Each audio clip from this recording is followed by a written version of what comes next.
of Vice Admiral Brad Cooper to be Commander, United States Central Command, and Lieutenant General Alexus G.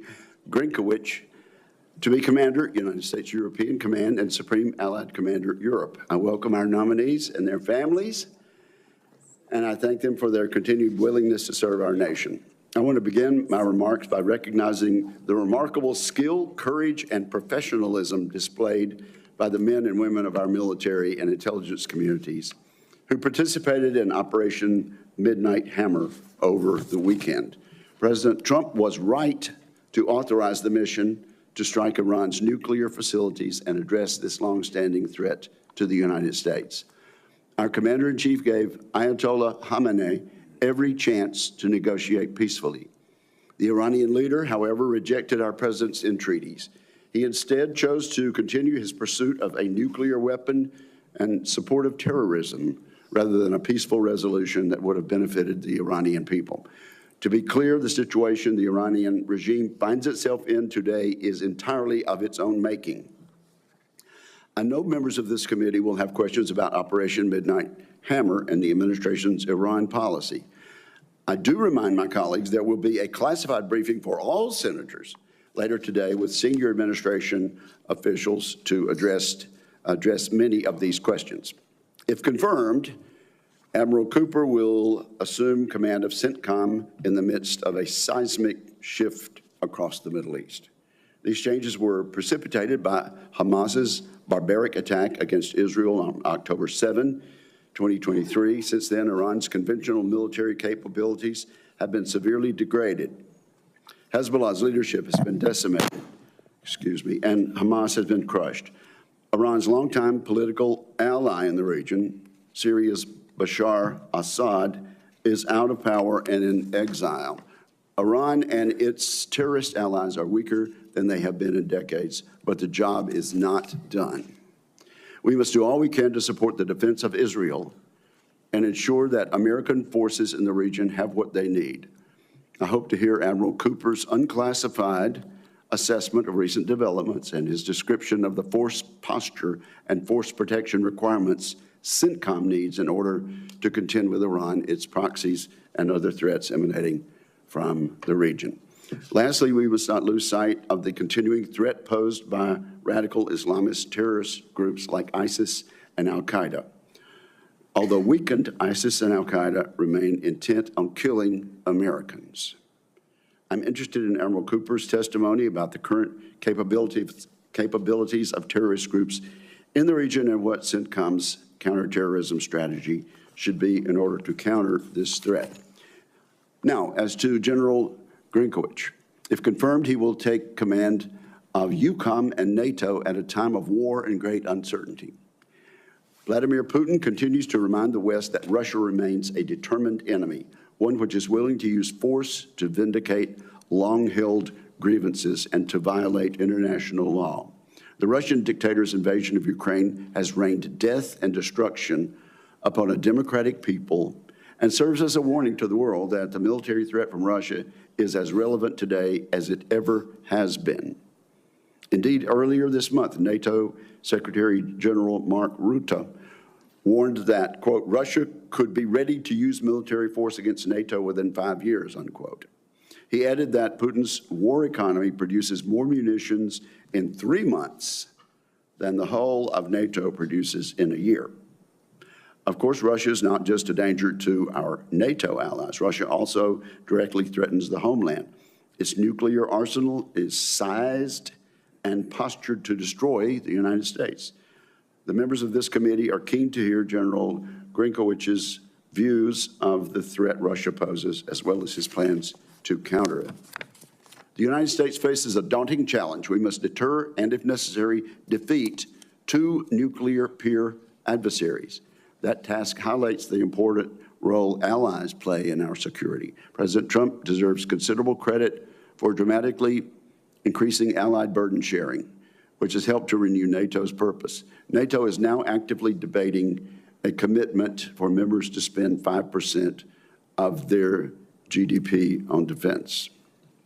Amid this encouraging development, there are some in the Pentagon that believe the U.S. must draw down our military presence in Europe. This thinking bewilders most of us on this committee, given Russia's aggression and the renewed willingness of allies to share our collective defense burden. Our presence in Europe helps deter Russia. It also has additional benefits, including enabling and assisting our military operations in the Centcom and AFRICOM areas of operation. That support is vital, especially now as tensions once again rise in the Middle East. With that, I look forward to our hearing today, and I turn to my colleague and friend, Ranking Member Reed. Thank you very much, Mr. Chairman, and welcome, Admiral Cooper, General Grynkewich.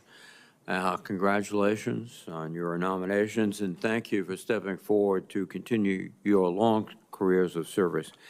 And I particularly extend my appreciation to your families who were with you every step of the way and are one of the reasons I think you're here today before us. Gentlemen, as you are well aware, this is a very dangerous moment. On Saturday, the President ordered airstrikes on several nuclear facilities deep within Iran.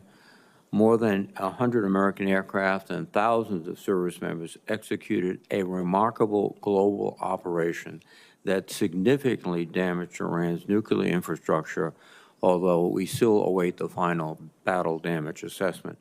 And I salute the military personnel who carried out this mission with incredible skill and bravery.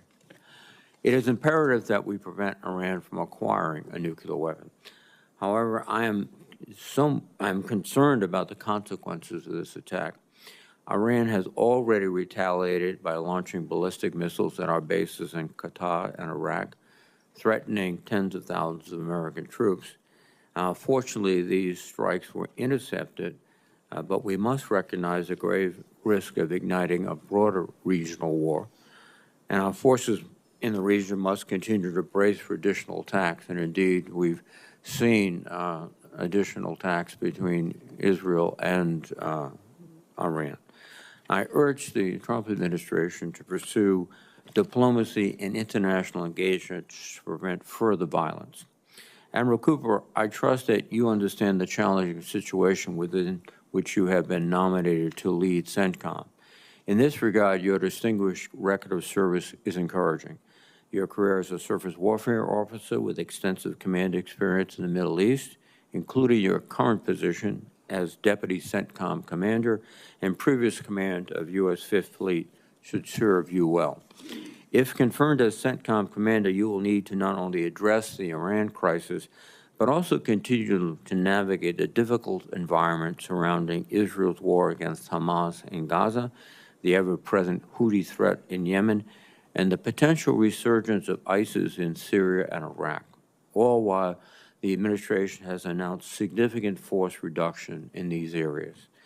I'd like to know how you would address each of these threats and how U.S. military operations can align with Iranian nuclear negotiations, and any plans you have to help build the capacity of our regional partners, such as the Lebanese armed forces. Even as we navigate these conflicts in the Middle East, the security environment in Europe remains fraught. At this moment, NATO leaders are gathering in Brussels to address a number of urgent issues, including the war in Ukraine and Russia's increasingly aggressive posture towards the West. And I'm hopeful President Trump will take this opportunity to clearly express America's solidarity with our NATO allies. General Grynkewich, you have been nominated to command European Command, or Eucom. For the past 3 years, Eucom has served as the backbone of the international effort to support Ukraine, enabling the Ukrainians to succeed on the battlefield while sending an unmistakable message to America's adversaries around the globe. However, in recent months, the position in the United States seems to have reversed, with the Trump administration challenging our allies while attempting to negotiate directly with Vladimir Putin. I would point out that Putin has suffered immense cost in Ukraine and has turned to Iran and North Korea to help sustain his war. In contrast, the Ukrainian military continues to fight bravely and demonstrate stunning battlefield innovations, such as its recent drone attacks deep within Russian territory. I would argue that there is never a time to appease Putin, but it certainly is not now. I'm also concerned by the administration's plan to slash funding and reduce U.S. force presence in Eucom and their failure to request new funding for assistance to Ukraine. These decisions send an encouraging message to Russia. Indeed, I think it's imperative that we provide a significant supplemental emergency appropriations to Ukraine to continue the fight and send a very strong signal to Putin that we're not giving up. General Grynkewich, I would appreciate your assessment of the war in Ukraine and your views on future U.S. military activities and investments needed in the Eucom area of responsibility to uphold our steadfast commitment to collective defense and American security. Gentlemen, if confirmed, you will lead America's forward deployed forces at a momentous time. I'm grateful for your willingness to step forward and meet this challenge. Thank you, and I look forward to your testimony. Thank you, Mr. Chairman. Thank you very much, Senator Reed. Now we will take opening statements, no longer than 5 minutes, if you don't mind, gentlemen. We'll begin with you, Admiral Cooper. Your opening statement, sir. Well, good morning, Chairman Wicker, Ranking Member Reed, and distinguished members of this committee. As the proud son of a career Army officer and Vietnam veteran and the grandson of a World War II veteran in the Pacific, I'm honored and I'm humbled by the opportunity to appear before you today. I would first like to thank the President of the United States, the Secretary of Defense, and the Chairman of the Joint Chiefs of Staff for their faith, trust, and confidence in nominating me to serve as the next commander of U.S. Central Command. I'm also honored to join today with Lieutenant General Alexus Grynkewich. We all know him by his call sign of Grinch. Having served alongside of him for the last 4 years in very challenging times, he is the very best our nation has to offer. It's a wonderful privilege to be a beam of him today. I'm joined today by my wife, Susan, my high school sweetheart from Montgomery, Alabama, and the anchor of our family. She was there when my parents signed a waiver so that I could attend the Naval Academy at the age of 17. As I prepare to mark 4 decades wearing the cloth of the nation next week, I know that none of it would have been possible without Susan's boundless love, not only for our family, but to thousands of military spouses around the world. She truly has been my greatest source of strength throughout this amazing journey. Also with us today are our daughter Katie, a cardiovascular ICU nurse in Jacksonville, Florida, and Andrew, a fellow nurse and Marine veteran of Iraq and Afghanistan. Our son Bradford, a professional welder, is working on a U.S. Navy guided missile destroyer today in Mayport, Florida, playing his role in keeping our Navy fit to fight. He and his wife Shelby are unable to be here today as they prepare for the imminent arrival of grandchild number 3, a future member of the U.S. Naval Academy class of 2047. Sorry, Senator Reed. Our grandchildren Avery and Charlie also couldn't be here today, but they remain 2 of our life's absolute greatest joys. I'm also grateful for the support of my brothers and sisters-in-law who are here today. As a career Navy surface warfare officer, I have spent my adult life on Navy ships, deploying all around the world, including a tour on the ground in Afghanistan, and with family moves to Germany, Korea, Japan, and most recently Bahrain. Supporting the Coopers has truly been a team sport, and I'm deeply thankful for their love these many years. My greatest inspiration for continued service has come from those I've had the privilege to lead and serve alongside in the Joint Force.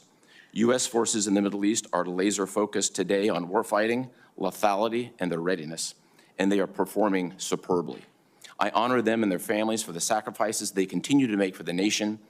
I would like to specifically acknowledge the exquisite execution by the Joint Force of an incredibly complex mission in Iran this past weekend and successful defense of Al Udeid Air Base just yesterday. I just could not be prouder, and I know that this committee shares in that same pride. Over the past 4 years, I've had the privilege of living in and leading in the Central Command area of responsibility. That time has given me a front row seat to both the volatility and the promise of the Middle East. It's also reinforced a clear-eyed understanding. The Middle East is incredibly dynamic today. There are challenges for sure, but also real strategic opportunities. If confirmed, I will work with this committee to shape outcomes that advance our national interests. I would like to acknowledge and thank the current commander of U.S. Central Command, General Eric Kurilla, his wife and family for their lifetime of service to our country. Our nation and our troops in the Middle East have been blessed to have General Kurilla at the helm of Central Command for the last 39 months. Finally, I would like to thank this committee for your steadfast support and commitment to the oversight that makes our force stronger. If confirmed, I pledge to maintain a transparent and fully responsive relationship with this committee. I look forward to your questions today. Thank you very much.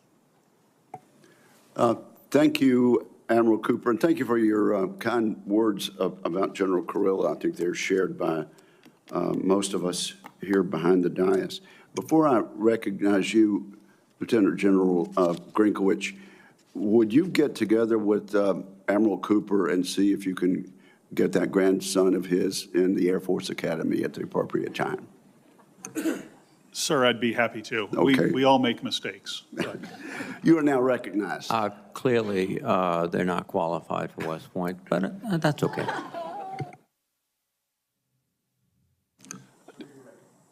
Chairman Wicker, Ranking Member Reed, and distinguished members of the committee, thank you for the opportunity to testify before you today. I would also like to thank President Trump, Secretary Hegseth, and General Kane for their trust and confidence in me and for the opportunity, if confirmed, to continue serving and leading those who raised their right hand and swore an oath of service to our nation.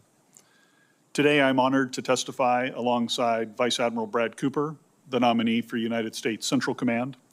Brad and I fought alongside each other in our previous jobs as the maritime and air component commanders in U.S. Centcom, and having seen Brad in action, I know of no other leader more focused on leadership, warfighting, and excellence. Up front, I would like to thank my family for their support and sacrifice throughout my career. A former Air Force Chief of Staff used to remind us that our families are the best possible deal the military could ever get. Our spouses toil to take care of the troops and families we lead, and our children learn to make friends and grow roots quickly as we move from assignment to assignment. My wife Shannon is here with me today. We've been married for 27 years, and over that time, she's been a tireless supporter not just of me, but of all military families. Our son Justin, a rising junior, currently overseas for a summer program, endured, or he would say experienced, 10 moves by the time he was 17. He attended 3 high schools. I asked him if he wanted to stay in place with his mom for his senior year of school when I received an assignment as he completed the 11th grade. With a year-long deployment for me during his freshman year still fresh on his mind, he said, "No way. I don't want to be the reason the family's apart." We're super proud of Justin and can't wait to see him this summer. Representing the much broader swath of family and friends who've supported us over the years, we're also joined today by Shannon's sister, Sarah, whose kids, despite my previous nomination and confirmation by this body, still insist on referring to me as Uncle Two-Star. I was inspired to serve by 2 men, my grandfather who served in World War II and Korea, and my Uncle Nick, who flew F-4s in the Air Force during Vietnam and who's watching today. My mother, who is also watching these proceedings from down in Georgia, recognized the influence these men had on me and my desire to serve. As a single mom, she worked 2 to 3 jobs in order to have enough money to send me to Georgia Military College Prep School. There I was mentored by Lieutenant Colonel Kurt Landers, a retired Army helicopter pilot, who told me that flying was great, but if I wanted to do it, I ought to consider the Air Force, and the rest is history. Since I first marched up the ramp at the U.S. Air Force Academy on day 1 of basic cadet training in June of 1989, countless others have shaped and molded me as an airman, a fighter pilot, and as a leader. No one gets to this point in a military career without a legion of friends, mentors, and supporters. And for all of those who've helped make me who I am today, I'm filled with gratitude. In my current role on the Joint Staff, I'd had the privilege of seeing the broad swath of global challenges facing America today. Our adversaries are converging, and the risks of conflict with one or more of them grows each and every day. Accordingly, it is more essential than ever for us to focus on warfighting readiness and lethality at all echelons. If confirmed, I look forward to working with this committee and the Congress on these and other issues of critical importance to U.S. forces in Europe and to the alliance. And while the Indo-Pacific has risen in importance over the previous 2 decades, European and American security remain as intertwined as our history, our cultures, and our economies. As such, a strong NATO capable of defending Europe remains essential to American interests, and if confirmed, it will be the honor of my lifetime to lead not only U.S. forces in the European region, but the men and women from across the alliance within Allied Command operations. Finally, I'd like to offer a brief word of thanks to the current commander of U.S. Eucom and SACEUR, General Chris Cavoli, and his wife, Christina.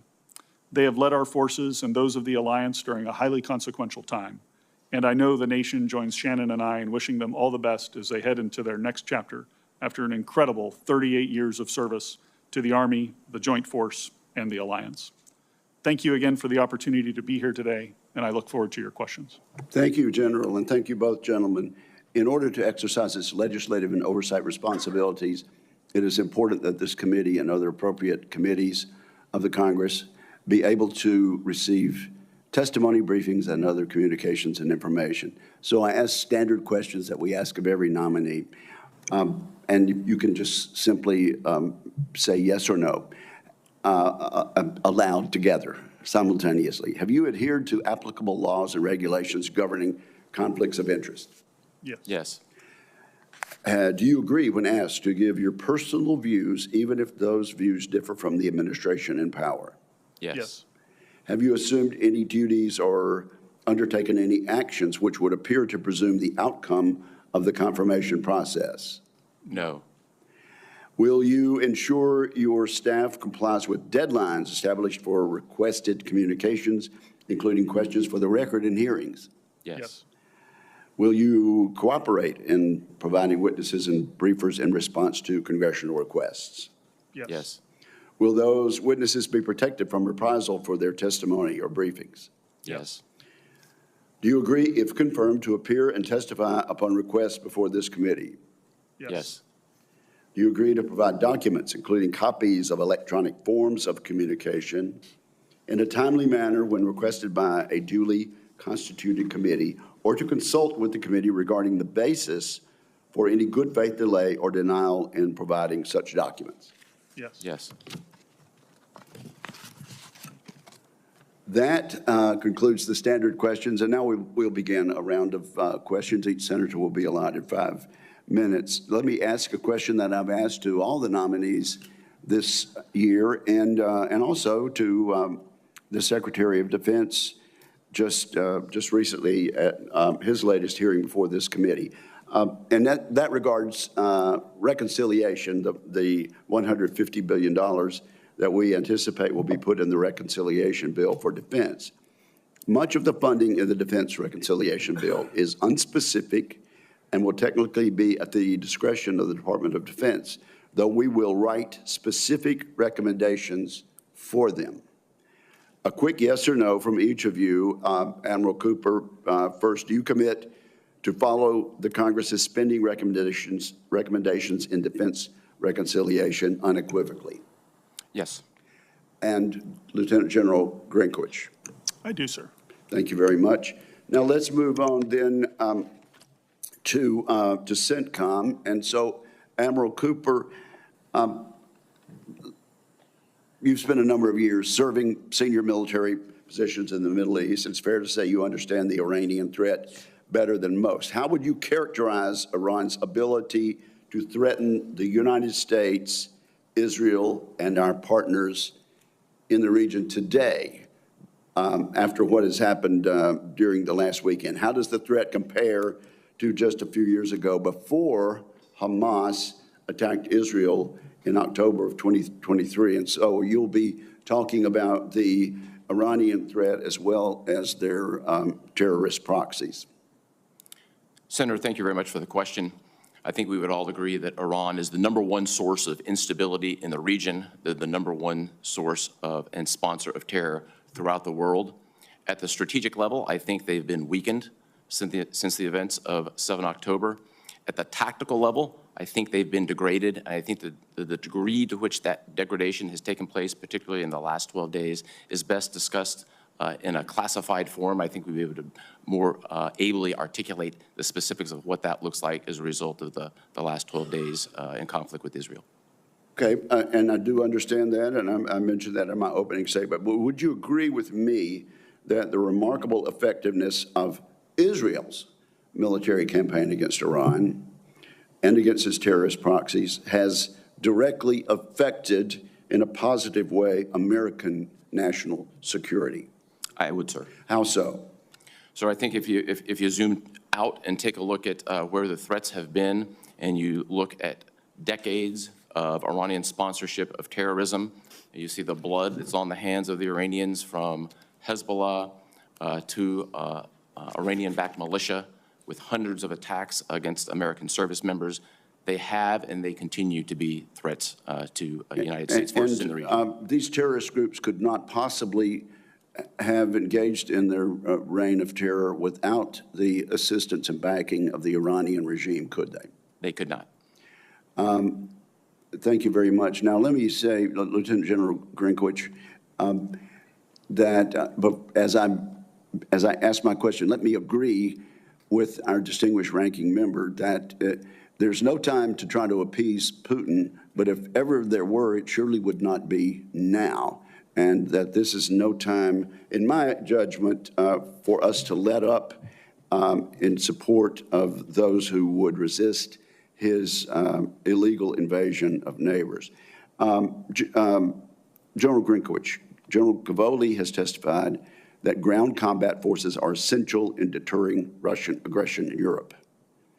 Can you describe the value of maintaining a strong force posture in Europe? And specifically, Eucom has 5 brigade combat teams addressed to it, 3 of which are rotational. What impact would a return of these rotational brigades to the United States, continental United States, have on our defense and deterrence goals in Europe, sir? Chairman, I do agree that land combat power is very critical in the European theater. It is a large land mass, and the plains of Europe have long required that ground combat power to be present. I also think in the broader context of European force posture, if we look at the situation today, many of our forces that were forward postured in Europe were in a perfect position to swing into action to support General Kurilla during the crisis in the Middle East. So it is a good pivot point from which you can move forces to any region of the world for combat operations. With respect to any potential reduction in force posture, I don't want to get ahead of any posture reviews that the department is undertaking right now, but I do commit to providing a detailed assessment and my military advice up to the Secretary of Defense as they go through that posture review and understanding the importance that ground combat power has. Fair enough. We're going to stick to the 5 minutes, so I will yield back and recognize my friend Senator Reed. Thank you very much, Mr. Chairman. First, let me begin by saluting General Kurilla and General Cavoli, outstanding soldiers who've left a distinguished legacy. Admiral Cooper, we have something sort of in common. My father served in the United States Navy in World War II and inspired me to go to West Point, and your father served in the United States Army in World War II and inspired you to go to the Navy. So we have something in common. Yes, sir. One of the critical issues at the moment is the possibility of Iranian and Russian collaboration, which touches both Centcom and Eucom. The foreign minister was just in Moscow, I believe, yesterday. The Iranians have provided significant support to their fight against Ukraine, and I'm sure at this point they're demanding reciprocal support. Both General Grynkewich and Admiral Cooper, from a military perspective, what happens if the Iranians and the Russians begin to collaborate more closely in supplying the Iranians with equipment or with technicians or with a whole range of things? Admiral Cooper, please. Senator, thank you for that. First, I think I'd note the Iranian and Russian collaboration. I'd also add into that mix the collaboration with North Korea and China. I think at the strategic level, that emerging axis is troubling and one that we'll have to keep our eye on, and if confirmed, I will absolutely do that. We've certainly seen the tactical implications of support from Iran to Russia. We've seen tactical implications of Chinese companies providing sensors and weapons and components to Iran, who ship them to the Houthis, who shoot them at Americans. I think we need to call those types of things out more, but clearly that emerging foursome, that axis is one that we need to pay attention to. Thank you. And General Grynkewich. Yeah, sir, I agree with my good friend Admiral Cooper on this. From a European perspective, the Iranian supplying of drones to the Russians and their extensive use in Ukraine has contributed to countless numbers of casualties. And so that is one thing that I do agree we need to keep a close eye on. But no doubt in my mind, we've seen the use of North Korean troops in the Russian fight in Ukraine. And of course, China is providing economic support to the entire group of these this adversary alignment that we start to see. In a future context, as we start to think about potential conflicts against great powers, we do need to worry about the potential for simultaneity of those conflicts and think about how we posture ourselves and our allies to help deal with that. And that's one reason I think the increased spending that we're seeing from our NATO partners is going to be absolutely essential to success of the alliance moving forward.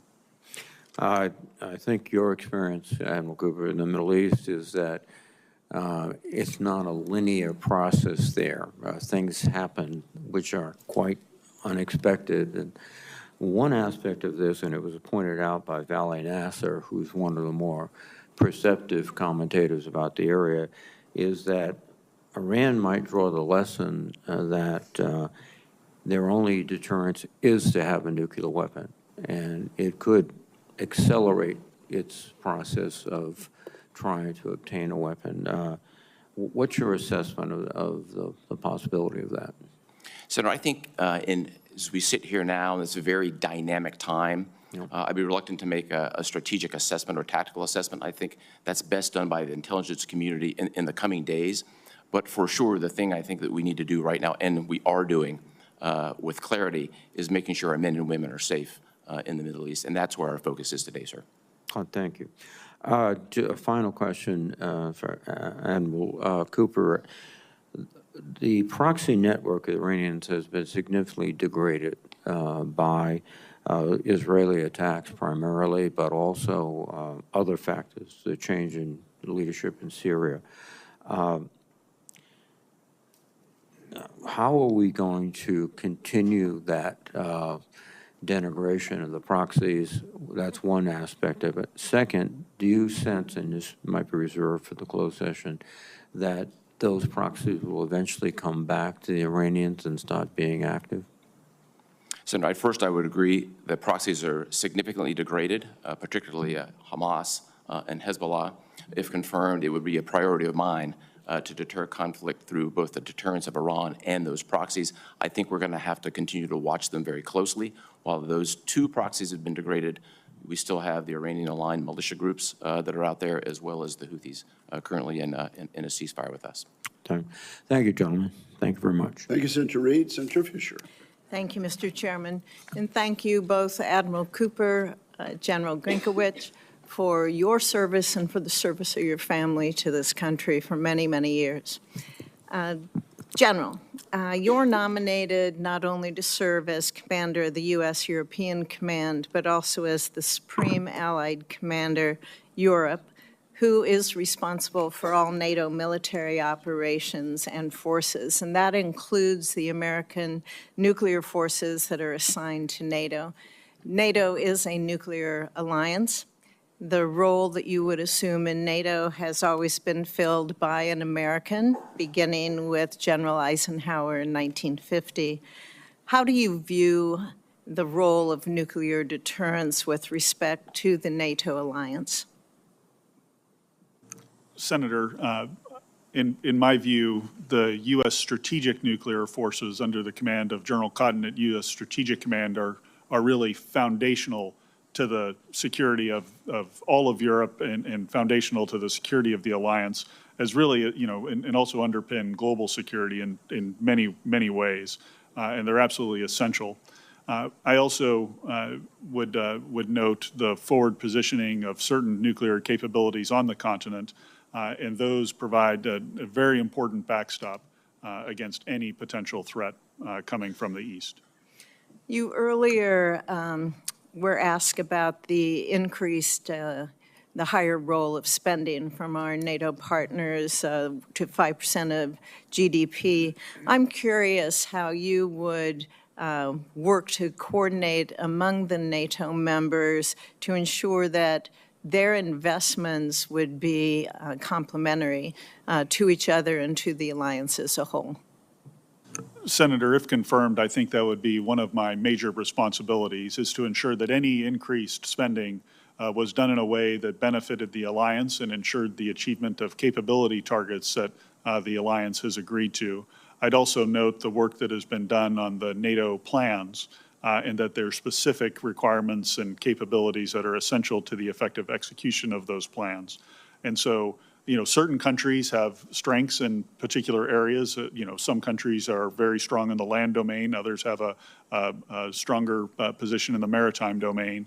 And within all of the domains, there's, of course, a variety of capabilities. My goal would be to work very hard with our allies and partners in the region to bring all of that together in a coherent fashion to increase the strength of the alliance. Do you know if discussions are going on right now with that?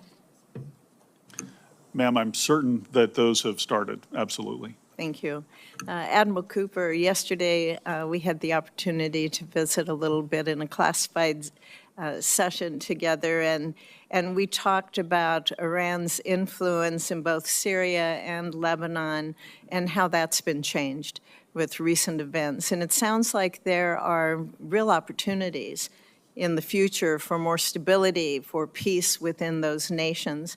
What do you assess a post-Assad Syria and a post-Hezbollah Lebanon would mean for the region in its entirety? Senator, first, I enjoyed our conversation yesterday. When I think first of Syria, I think that stability in Syria can translate into security in the United States. And here's how those dots connect. ISIS thrives in chaos. If the government of Syria, now 7 months into their existence, can help suppress that ISIS threat, along with the U.S. forces in the region, that stability helps create our own security. I'm optimistic for the future, although they're at the beginnings of this new government. I think we've now seen several steps, including Ambassador Tom Barrack, who's the U.S. ambassador to Turkey, being appointed as a Syria envoy. He's made several trips. Everything we do in Syria will be diplomatically led, and I think we're heading in a good direction in that regard.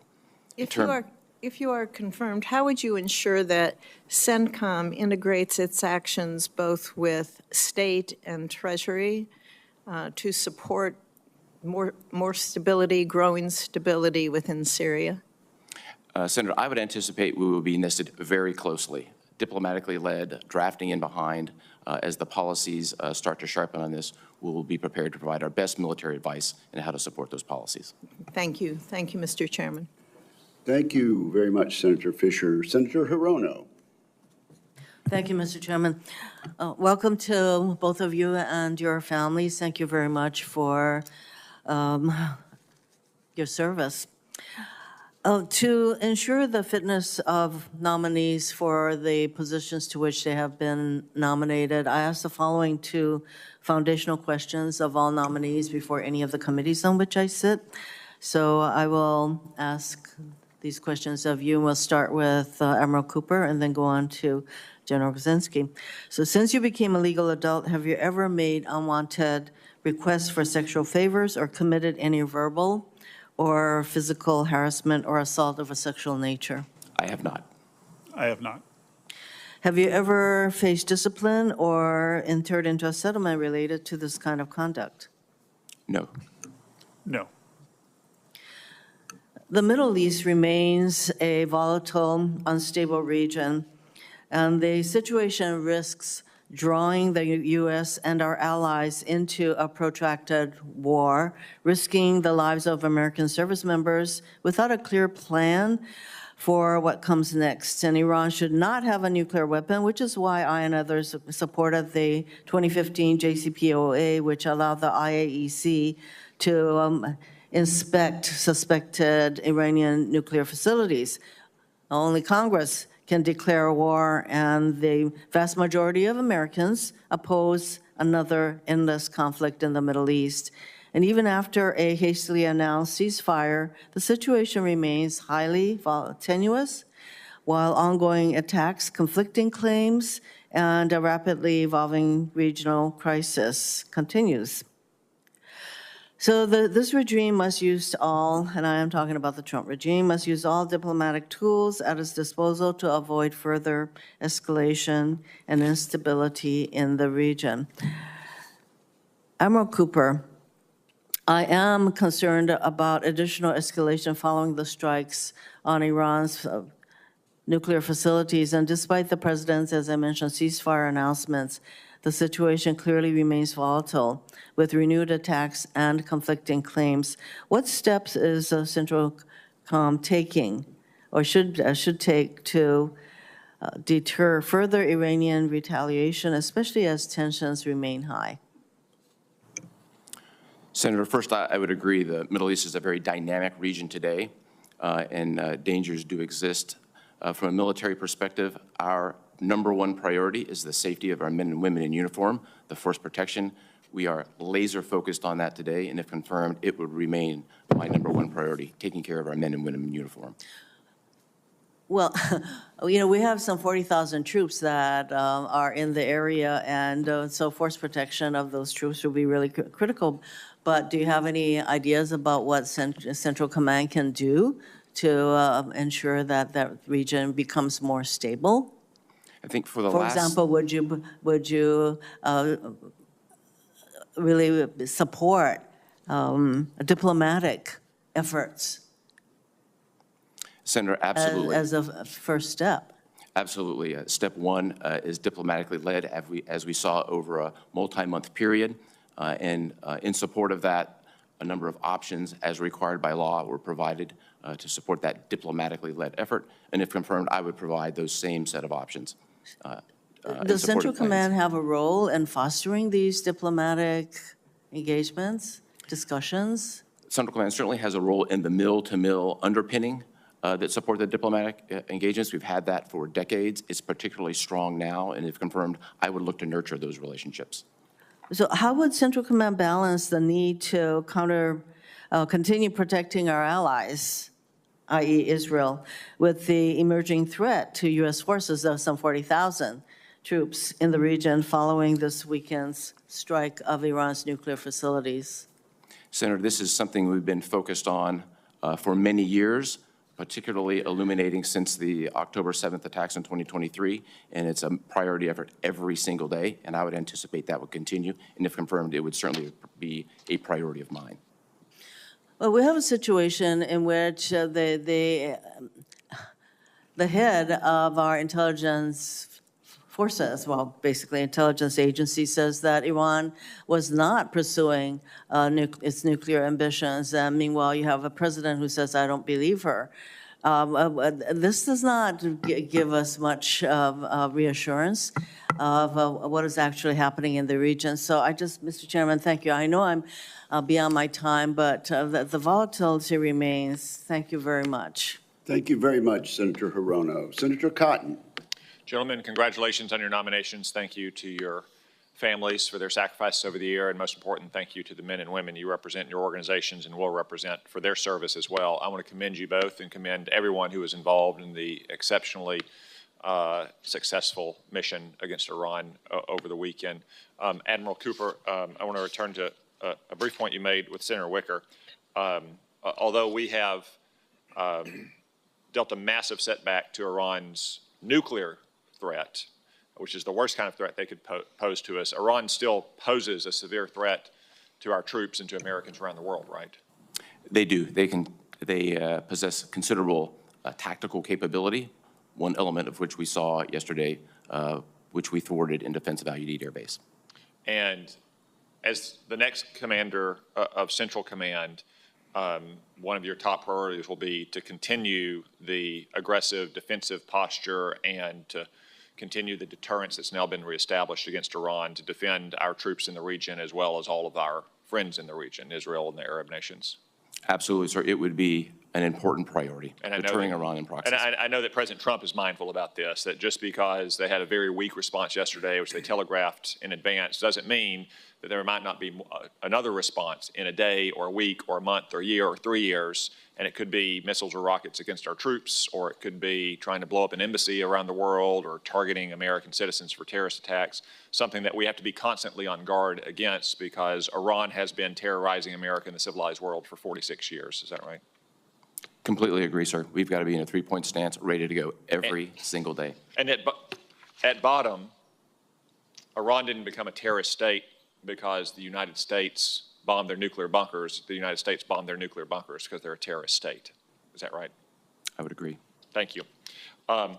The strikes over the weekend showed the importance of having the world's very best industrial base and best munitions. The first time those had been employed in combat operations, they were incredibly successful.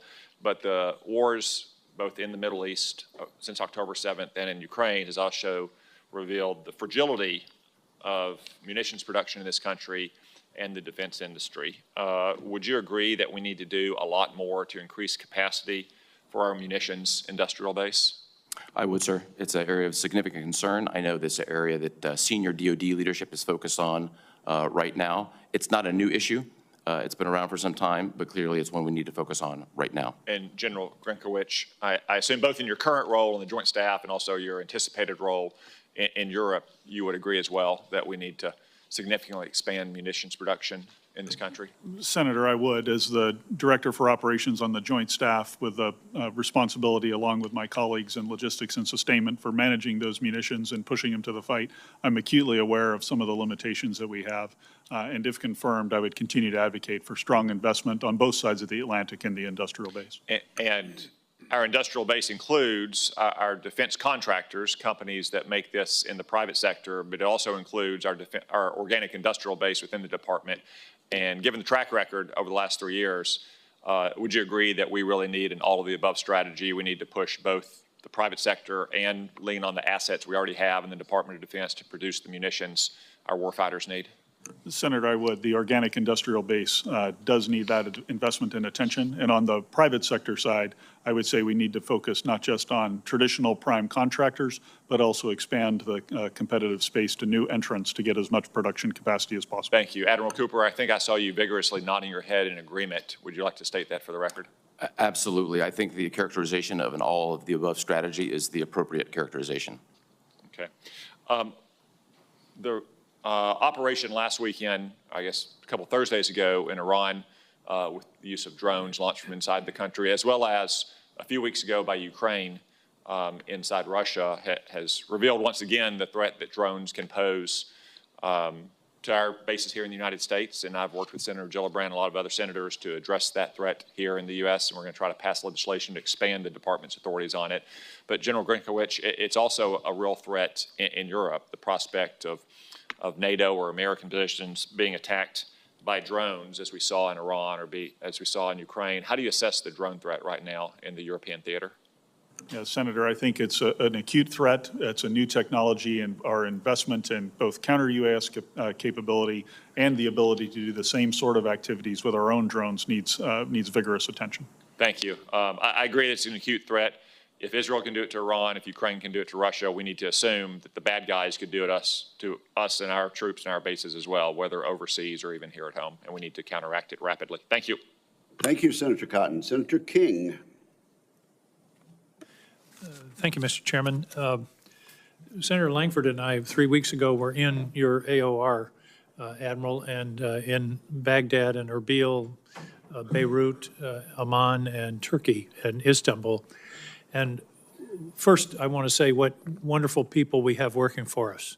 All the people we met, our military people, particularly in Lebanon, State Department, intelligence community.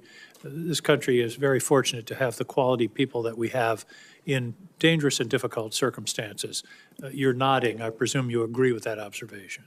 Sir, we have extraordinary men and women serving overseas today and throughout the world. One of the things we learned in all of those countries was that none of those countries want us to leave. There are uncertainties and instabilities. For example, in Iraq, probably the last proxy standing right now of Iran are the Iran-inspired militias in Iraq. They have an election coming up this fall, and that's been one of the significant dangers.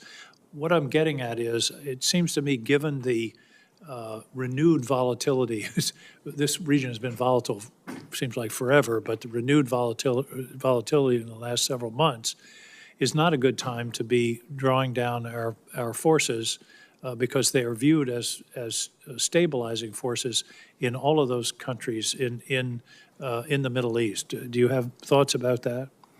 Senator, I think it's first and foremost important to remember what our forces are doing in Iraq and Syria, and that's focusing on the counter threat, the defeat ISIS operation with 20 other countries. And that was going to be my next question. in addition to the Iran militias, ISIS, there's a deep concern about ISIS reconstituting in Syria, given the changes there. So the point is, it's not, I believe, it's not a time to be retrenching, given the developments of just the last several months. So I completely agree. I think stability is a critical aspect of security in the region, and particularly those countries. Our approach today is to assess and move forward on a conditions-based assessment. I think given the dynamic nature of what's happening today, that assessment in the future could look different than it does today, perhaps. And if confirmed, I'm committed into my tenure to continue to assess on what our posture needs to look like and make recommendations accordingly. Well, the other topic that we haven't discussed today is Syria. And Syria is in a very, I would almost said precarious, but it's in an important place. Everyone we talked to said Shura is what we've got, and that there's really no plan B. And Ambassador Barak has done a good job, I think, of being the envoy. But it seems to me that Syria is a place that we need to watch, because if he goes away, then all of a sudden it's open season for ISIS and other potential terrorist groups. Senator, I completely agree. I think the stability in Syria hinges upon the current leader remaining in place, and that's important for U.S. Homeland Defense and Homeland Defense forward. As you described, Ambassador Barak is leading this effort diplomatically. The U.S. military has had a nascent role, but certainly our role would be to provide best military advice on what that could look like going forward. For sure, right now, our troops in Syria remain focused on the counter-ISIS mission. It is also the perspective of the new Syrian government to counter ISIS. So we'll see what that looks like in the future, but I think it's an encouraging sign. General Grynkewich, the issue of Russian activity along the border of the Baltic states. My understanding is that there is some probing and buildup of Russian troops along that border. Is that something that we should be watching carefully? Senator, I think we should, and particularly as the Russian war economy continues, if and when we're able to achieve the objective of a ceasefire in Ukraine, Russia will have a lot more troops that they can put in that region, which will be a force in being that from a military perspective we'll have to pay a lot of attention to. A friend in Maine and I were discussing this, and he said Russia isn't interested in any other parts of the country. It's just parts of the world. It's just Ukraine. My response was, why did Finland join NATO after 75 years? They know what Russia can and probably would do. Is it important for us strategically to continue the support of the Ukrainians in the kind of way that we have done in the past to maintain our military intelligence support? Senator, I think the Ukrainians have done an incredible job defending. They are forcing the Russians to make only incremental advances at a tremendous cost. And I think we should continue the effort to support them that has allowed them to perform so well. Thank you. Thank you, Mr. Chairman. Senator King, you and Senator Cotton have both made very strong bipartisan points, and I appreciate that line of questioning in particular. Senator Rounds. Thank you, Mr. Chairman. First, to both of you and to your families, thank you all for your service to our country. You both come as very qualified individuals to the new jobs in which you will step into very shortly. I want to take a little bit of time, though, and talk about what I think is one of the most important aspects of this new position that each of you will be in very shortly, and that is the difference between when we ask someone who doesn't wear the uniform of the United States of America, but rather a suit and tie, and when they come before this committee. Some from outside of government who will give us their opinion about issues and policies and positions. But then we have the individuals who come from an administration, and I've been here 10 years now, and I've seen 4 different administrations in which individuals come and they give us their opinion on what happens or a position with regard to policy. We take their statements with a grain of salt, recognizing that they represent an administration's point of view. But when we come to you, as members of the armed services from the different branches, and we ask for your professional military opinion. It is perhaps one of the most important things that you can do to provide us directly and without color the black and white of exactly what you think, because that's what we rely on in terms of truth. And I want to go into this a little bit because, just as an example, most recently a number of us have asked specific questions with regard to the spectrum and about the importance of the spectrum and managing it on behalf of the defense of our country by the Department of Defense. And on over 28 different occasions, we have asked specifically members of the United States Armed Services who were wearing the uniform their professional military opinion. And in some cases, I suspect that their honest and straightforward answers have probably gotten them into a little bit of hot water with individuals who simply wear a suit and tie in an administration. But nonetheless, they have adhered to the principle that they're required to give us a straightforward answer. It is the most important thing that you can do in coming before this committee. I lay that out for you because this is what makes the difference between a young man's ability to defend himself on the battlefield. And I'm going to start, General Grynkewich, you've served and you've flown a fourth-generation aircraft. You've flown a fifth-generation aircraft. Things are going to change very rapidly on the battlefield for young men and women. Today on the battlefield, would you say that if the enemy can see you, a young man or a woman, regardless of whether he's in a tank or whether he's in an aircraft or in a command center, if they can see you, they can kill you? Is that a fair statement? Senator, I think it is in most cases. There are a few times when they can see us and try to take a swipe at us, and we have ways to evade or defeat that. But it is the transparency on the modern battlefield is apparent, I think, based on what we've seen, both in Brad's current AOR as the deputy commander and in the Russia-Ukraine fight. Thank you. And Admiral Cooper, same question to you. If they can see you, can they kill you, or at least they're going to do their best to try and kill you? Senator, absolutely. Retaining our advantage, whether that's a stealth advantage or advantage of maneuver or our overmatch, which we have at times in the spectrum, is critical. I'd also add, with respect to the spectrum, I spent my entire adult life at sea on guided missile destroyers and guided missile cruisers. They are national assets. They would be rendered highly ineffective without the type of spectrum management that you've been advocating for.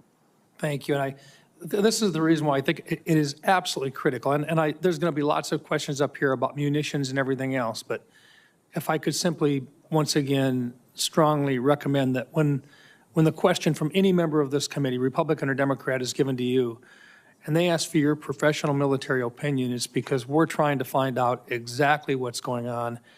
And even if it's uncomfortable, this is where the rubber really meets the road, is when you provide that information to us, we make better decisions. And that's, I think, what this place is all about, is the oversight does not work if we can't count on you for that straightforward, hard-hitting response to our questions. With that, I yield back. Thank you, Mr. Chairman. Amen. Senator Rounds, thank you for that question. Senator King. Thank you, Mr. Chair, and congratulations to the nominees. I'm particularly glad, Admiral Cooper, your role as the lead of the liaison office here in Congress will give you just innate sensitivity to the relationship that the Article I and Article II branches must have on these important issues. So congratulations to both of you. I'll put it on the table. I'm very disturbed with the U.S. getting into an offensive war with Iran. And I'm praying, and I know we all are, that the ceasefire is going to hold. That would be great news for the region, great news for us. I think there are differences of opinion in this body, as there would be in the American public, about the virtues of offensive war between the United States and Iran. And I understand those differences. But I hope my colleagues will agree that something of this magnitude should not be the decision of one person. The framers of the Constitution decided very carefully that the initiation of offensive war is something that should happen after a vote of Congress. And in this instance, there was not only no congressional authorization, There was no congressional consultation, and there wasn't even congressional notification. I've taken the position since I came here under President Obama's second term, President Trump's first term, President Biden's term, President Trump's second term, that I don't want to have the decision about whether we send our sons and daughters to war rest on one person, however much I agree with that person. I don't think it should rest on the shoulders or rest on the say-so or the whims or the daily mood, vibe, or attitude of one person. And particularly when, in this instance, the Israeli foreign minister had said the nuclear program of Iran had been knocked back at least 2 or 3 years, when our own intelligence says they weren't moving to a nuclear weapon. The need to strike without even notifying Congress I find deeply discouraging. There's some things President Trump has done diplomatically recently I'm very much support, and I hope I might get to those in a minute. But I just hope my colleagues will stand for the proposition, whatever you think about the virtues of a war with Iran, that Congress should be weighing in on this, yes or no. Congress should be consulted. We are the people's elected representatives, and we look our constituents in the eye who've got kids or spouses in the military, and we ought to be having a debate and having a vote and not just allowing this to be done on autopilot by a single person, whether or not we share the party affiliation or whether we agree with that person. Senator Cotton said something that is very true and that picks up, Admiral Cooper, on something you said. You said that Iran was the chief sponsor of terrorism in the region, and they are, and the chief source of instability in the region, and they are. And Senator Cotton said they have posed risk to Americans for the last 46 years, and they have. Everything that he said was true, and everything that you said was true. But you know, in law, we used to say the truth, the whole truth, and nothing but the truth. Sometimes we omit the whole truth because, and I think if we're going to grapple with, hopefully, diplomatic resolutions to these issues, we got to be completely truthful. Everything that you said about Iran was accurate. But what nobody seems ever to say in a committee like this is that the United States acted to change the Iranian regime in 1953 by knocking off a democratically chosen prime minister at the behest of the British, whose oil interests were at stake. This is widely acknowledged and admitted. Anybody wants to research Operation Ajax, go take a look at it. Eisenhower project that knocked off the Iranian civilian democratically elected government. After that happened, the U.S. helped install a dictator, the Shah of Iran. We trained the secret police of Iran, and that dictator brutally ruled Iran for about 25 years. And Iran, which had been very pro-American because America fought for Iranian sovereignty at the end of the World War II when the Soviet Union wanted to gobble it up, that 25 years of the U.S. propping up a dictator over Iranians led to deep anti-American hostility. When the Shah was thrown out of office, the U.S. gave the Shah refuge. The Iranians asked for him back to try him. We refused.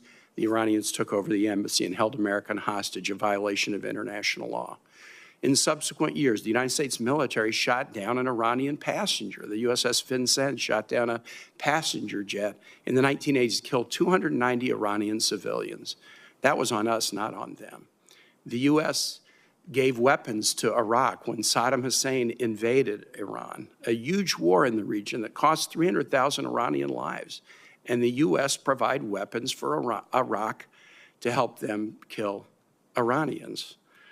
We invaded a next-door neighbor to the east, Afghanistan, to topple a regime. We invaded a next-door neighbor to the west, Iraq, to topple a regime. We took a diplomatic deal with Iran, the first in 70 years that was actually working according to the IAEA and President Trump's first national security cabinet, and we tore it up.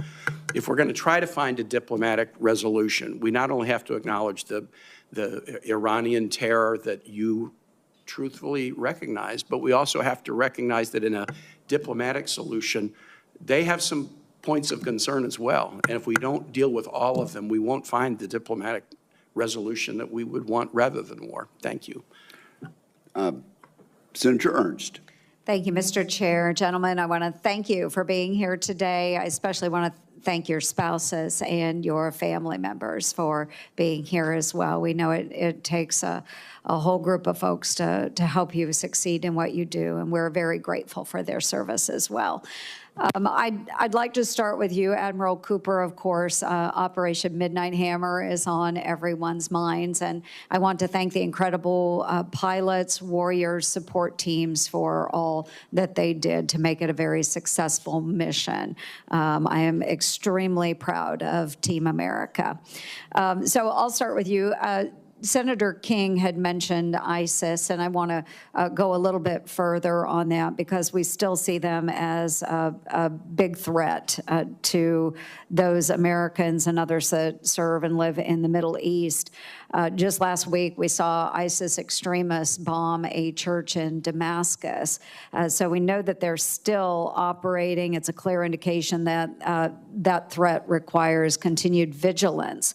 So given the current volatility across the region, just in your estimation, looking at the resurgence of ISIS, other terrorist organizations, what indicators are you watching most closely when it comes to those terrorist groups?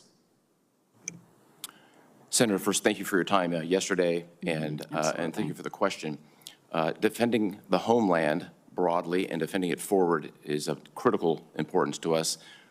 Specifically, that translates into keeping our thumb on ISIS, which predominantly today exists in 3 places. ISIS in Syria, to a lesser degree ISIS in Iraq, and then ISIS-K, also known as ISIS Khorasan, on the Afghan-Pakistan border. We are focused on this problem set every single day. I only have to go back a few months to the events in New Orleans and our own country at the beginning of the year, the events as you described in the church bombing to show that ISIS remains a threat. And as we look to the future, and if confirmed, I will remain nose down on this threat. It is an absolute priority. And no doubt we would love to see all of our American troops be able to withdraw from other places around the globe, but we know that that is not realistic, and our American military men and women provide great stability, whether it's in Syria, Iraq, other places. We have 1,800 Iowa Army National Guardsmen that were just mobilized to go into Iraq and Syria. They will have boots on the ground very soon to continue with those stability operations. As we look at other ways that we might be able to bring troops home, you know, again, maybe not realistic at this time. If you could walk us through our partners in the region, and would they be able to fully absorb those missions and provide for the stability without American presence? Senator, U.S. presence is indispensable in the execution of the counter-ISIS mission today. We have led it. We lead it today, and I anticipate we'll lead it into the future. Every decision made on force posture is going to be conditions-based as I look to the future, and if confirmed, I will absolutely adhere to that. We are fortunate to have in the Defeat ISIS coalition more than 20 countries contributing, but America is leading it. Absolutely, and I appreciate that, and I agree with that sentiment, and it's extremely important to have American military leadership. I also believe in diplomacy, but there are times when we need our boots on the ground to provide that leadership for other nations. They look to us for that leadership, very, very important. And in the time that I have remaining, General Grynkewich, I'm sorry, we're all stumbling all over your name. I apologize. We've got quite a number of troops that serve in Europe today in Eucom, and about 100,000 in Europe, 20,000 deployed to Eastern Europe. Again, for you, we haven't announced any formal drawdowns of military men and women in Europe, but how do you assess our current force posture in Europe, and what adjustments may be necessary to sustain deterrence and reassure our NATO allies? Yes, Senator, in my current role on the Joint Staff, I'm very acutely aware of the global demand on our forces for both the AOR that Brad works in today in Europe and in the Indo-Pacific. And so as I look at what that European force posture needs to be, clearly there's been some benefit for the plus-up of forces that we have had, but clearly the force is also stressed, and there may be needs to make adjustments. I'll need to perform a full assessment on that, but as part of that assessment, I'll certainly look at creative ways that we can bolster our partners on the continent, and your National Guard and their work that they're doing in Kosovo and the State Partnership Program is certainly a key element that would be considered as part of that. I appreciate it. We love our American military leadership. So thank you, Mr. Chair. Thank you, gentlemen. Thank you, Senator Ernst. Senator Warren. Thank you, Mr. Chairman, and congratulations to both of you on your nominations. So it seems like Donald Trump is once again playing red light, green light, this time war with Iran. 3 nights ago, he bombed 3 sites and warned of, quote, many targets left to strike and threatened, quote, tragedy if Iran did not immediately capitulate. Last night, he declared the war is over, but now the ceasefire seems to be changing every few hours, and no one seems to know if it will hold. Now, no one wants Iran to have a nuclear weapon, but experts in intelligence have told us time and time again, Iran's nuclear program cannot be bombed out of existence. So the question is, what is President Trump's plan? Another endless war in the Middle East? Vice Admiral Cooper, you are currently the Deputy Commander of U.S. Central Command. You are nominated to be commander, but you're already there. You don't decide policy, obviously. You carry out the president's orders. So today, I just want to ask you if you have any clarity from President Trump, the commander-in-chief who chose this war, on what comes next. So, Vice Admiral Cooper, has President Trump communicated to you whether or not he could contemplate American troops fighting in Iran? Senator, as we sit here today, and as has been well described, a very dynamic time, Yes. literally right now as we're sitting here, the military's #1 priority is the safety and security of our men and women in the Middle East. That remains our priority. As I look to the future with the prospect of confirmation, my obligation, and in fact my duty, would be to provide the Secretary of Defense and the President a range of options to deal with policies that he would lead. And that's exactly where I would be committed. Are you working on plans to deploy troops if the president orders it? Senator, as you well know, we are working on plans every single day. I think this forum isn't the appropriate forum to talk about specific plans on force posture or what we're doing today. Certainly could capture that in a classified environment that I understand is So I'm just trying to get whether or not there are plans. I'm not asking for what the plans are in particular. But I take it from what you're saying, the president has not ruled out American boots on the ground in Iran?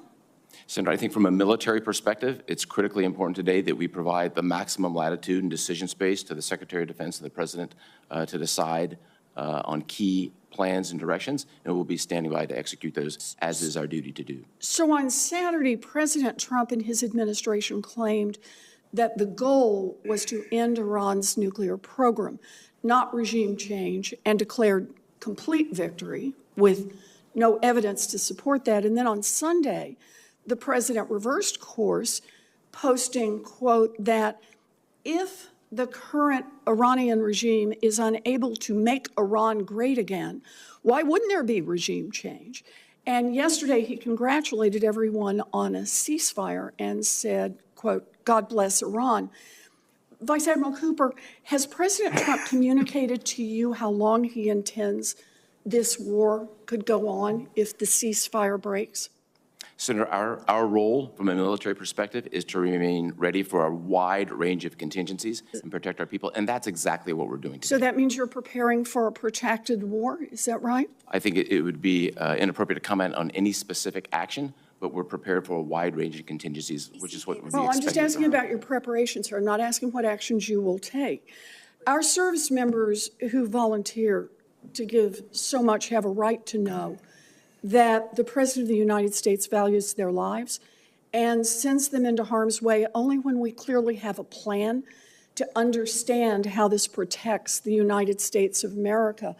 I'm very concerned about the President's on-again, off-again explanations of why this bombing has taken place and that he's doing it with no constitutional authority. Only Congress can declare war, and the Senate must vote immediately to prevent another endless war.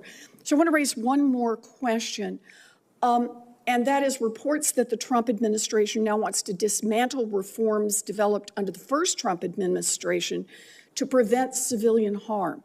Killing civilians is not only wrong, it threatens national security. General Stanley McChrystal called it insurgent math, meaning that for every civilian you kill, you create 10 new enemies. Vice Admiral Cooper, why is it important to U.S. national security to prevent civilian harm? Well, Senator, first, thank you for your advocacy and passion on this issue. I share your same passion. I think it's a national security issue. It risks degrading our credibility and trust and puts troops at risk. And if confirmed, I'll continue to do what I do today, which is take an organization that has moved, I believe, from compliance to having civilian harm risk mitigation as part of our culture. It's important. Thank you. I appreciate that. Thank you, Mr. Senator Chair. Warren. Senator Scott. Thank you, Chairman. Well, first off, congratulations to both of you. Congratulations to your family. Thank you for your service. Thank you for the sacrifice of your families. So I was at the White House yesterday, and as you expect, President Trump was elated of the success of the bombings in Iran and was very hopeful that there's a ceasefire that's going to hold.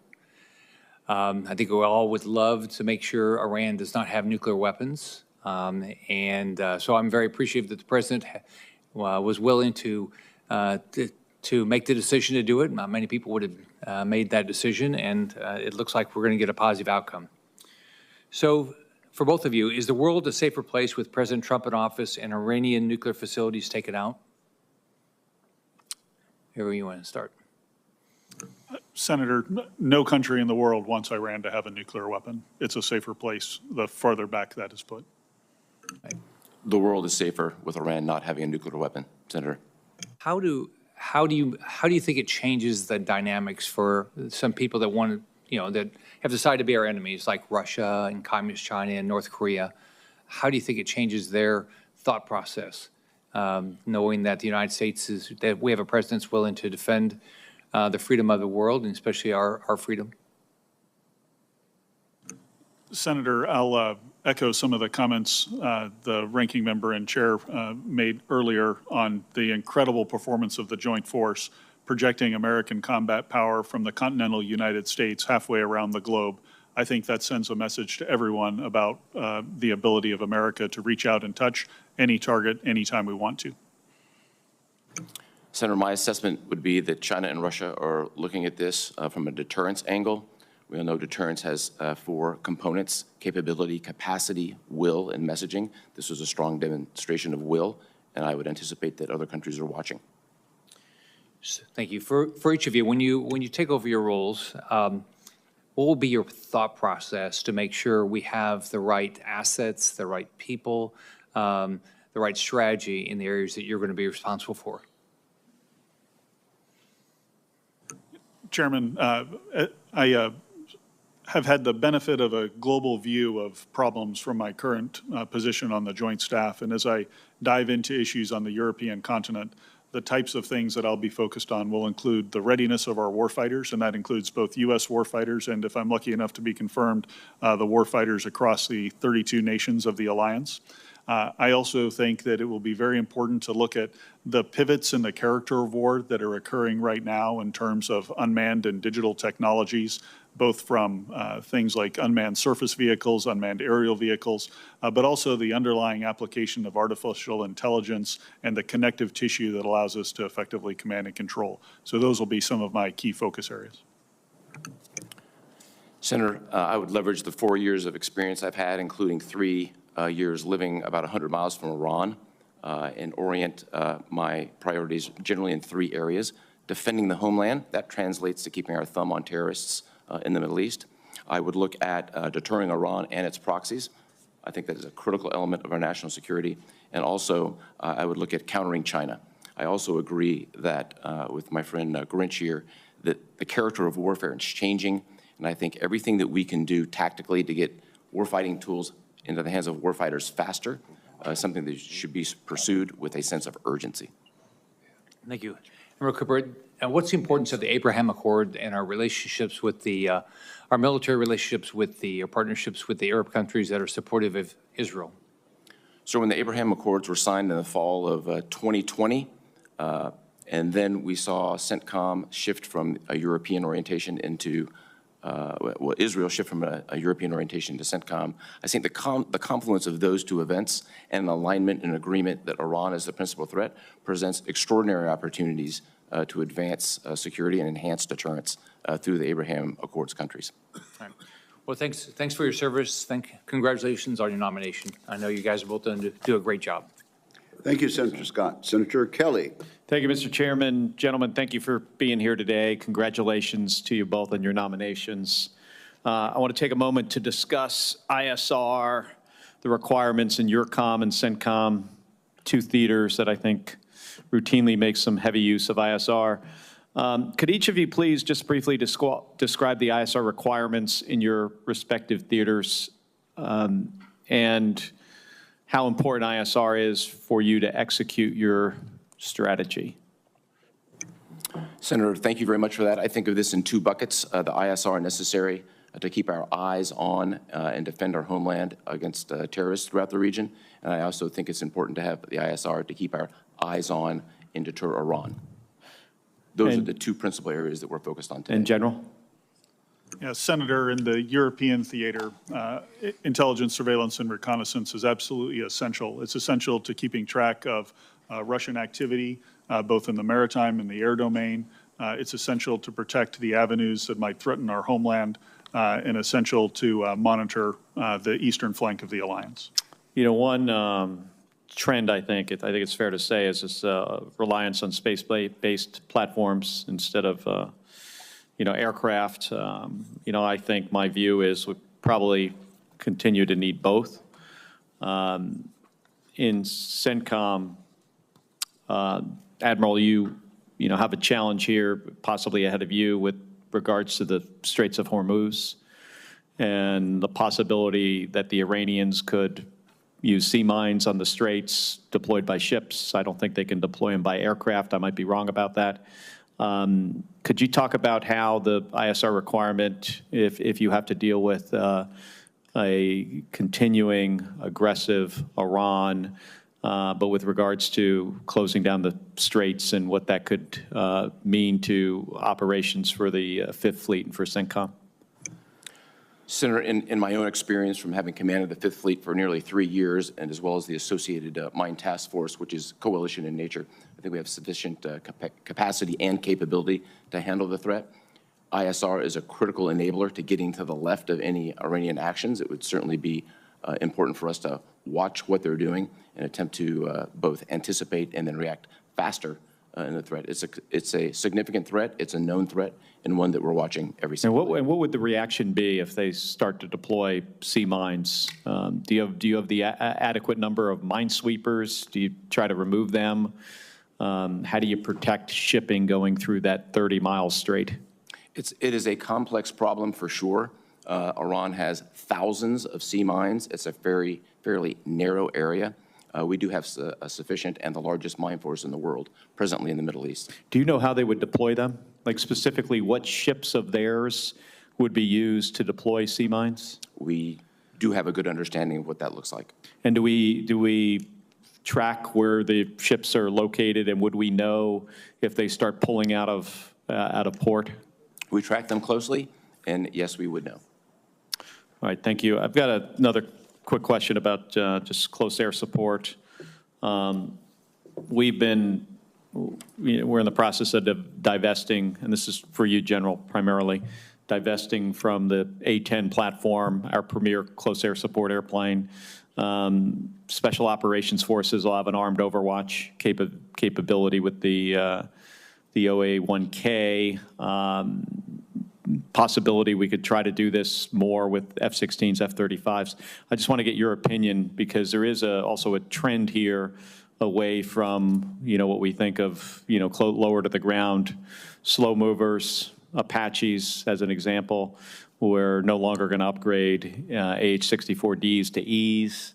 But if we wound up in a conflict in Europe, I think close air support is, something we're going to continue to need. Just want to get your thoughts on that and where we should go. Yes, Senator, thanks for the question. I do agree, given the characteristics and geography of Europe, close air support would be essential to any battle that we found ourselves in if we unfortunately got to that point. And it'll be important to show that we have that capability as a deterrent to help us not get there. Two things I think about with respect to the future of close air support. One is, if we're using traditional aircraft to execute this mission, I do need those aircraft to be survivable in a much more densely protected from an air defense perspective environment. And we see that in Ukraine, where neither side is able to get close air support into the battlefield in a traditional sense because of the air defense. And so they have resorted to now less traditional means of close air support using first-person viewer drones, one-way attack drones, et cetera. And I think we need to look at both of those aspects of the future battlefield. All right, thank you. Thank you, Mr. Chairman. How's that working, the use of alternative close air support? Senator, my assessment is that some of those alternatives are proving to be extremely lethal on the battlefield in Ukraine, and the pace of innovation that we've seen really on both sides of the equation has shown that smaller drones, precisely maneuvered with lethal payloads, can have a devastating effect on enemy forces on the front line. At less expense to the taxpayer? Yes, sir, much less expensive. Thank you very much. Senator Tuberville. Thank you, Mr. Chairman. Good morning. Thanks for both of your service and moving your families around. Kind of like a coach, you know, you don't stay very long in one spot. Admiral, it's good to see your family here. Auburn folks, good Alabama folks. Live in Montgomery, I think, right? Might be my neighbor here in a year and a half after I run for governor and win it, Alabama, so hopefully they vote for me. General, let me ask you this. What's your relationship with the NATO commanders in the bigger countries that we have? Senator, I have worked with European partners around the world over the years in a variety of coalition environments, and I know many of the leaders across all of those countries. It's a solid relationship, sir. How about Turkey? Sir, I've had the privilege of visiting Turkey several times over the course of my career and have great respect for the military capabilities that they can bring to bear. Largest military in NATO, is that right? Yes, sir. Yeah. Let me ask this question. This Ukraine-Russia war has been going on for a long time. A lot of people killed. We've spent a lot of money. Can Ukraine win? Senator, I think Ukraine can win. I think anytime your own homeland is threatened, you fight with a tenacity that's difficult for us to conceive of if we haven't found ourselves in that same situation. Yeah, they have absolutely fought hard. You got to give it to them. Admiral, we hadn't talked about the Houthis. I think we bombed them for 30 straight days. Is that correct? So we bombed them for 51 straight days in conjunction with Operation Rough Rider. Yeah. Have we stopped? So the president gave the military a very precise mission, which was to restore the freedom of navigation, and that mission was successfully executed. We have freedom of navigation today. We agreed at a ceasefire several weeks ago, now 40 days ago, that if the Houthis didn't shoot at us, we wouldn't shoot at them. They have not shot at us, we have not shot at them, and we have multiple examples of destroyers going back and forth through the Bab el-Mandeb. Destroyers, but what about merchant ships? There is merchant ships flowing through the Bab el-Mandeb today. If we walk back to the fall of 2023 when the Houthis started their kinetic actions, it took several months for the flow of commerce to leave the Red Sea. I would expect it's going to take several months for it to fully come back. My understanding is the Houthis are one of the strongest groups that are backed by Iran. Is that correct? So they've been supported with arms, people, training, ISR for the better part of 10 years. So they're well supported. Yeah. China support them too? They do. Yeah. So do you think this is going to be an on and off project with the Houthis over the years, or are we going to be able to stabilize it? I think we're now 40 days into this. The ball's in the Houthis' court. We're prepared for a range of actions, but I think the policies associated with the ceasefire remain in place, and we'll just be prepared from a military perspective for a wide range of contingencies, as is our obligation to do so. Do we actually know who the leadership is that controls the Houthis? We do, sir. Yeah, and General Carrillo has been over the past few months, obviously. Do we talk to them? They talk back to us? How does that work? Communications with the Houthis is done through diplomatic channels. Houthis are a foreign terrorist organization. We don't have a communication via the military. So the president, when he works and tries to calm the situation down, who does he talk to? So he uses the envoy for the Middle East, Ambassador Steve Witkoff, who helped enable the most recent ceasefire. Yeah, they must be some tough rascals. I mean, we bomb them for 51 days, and they're still kicking, right?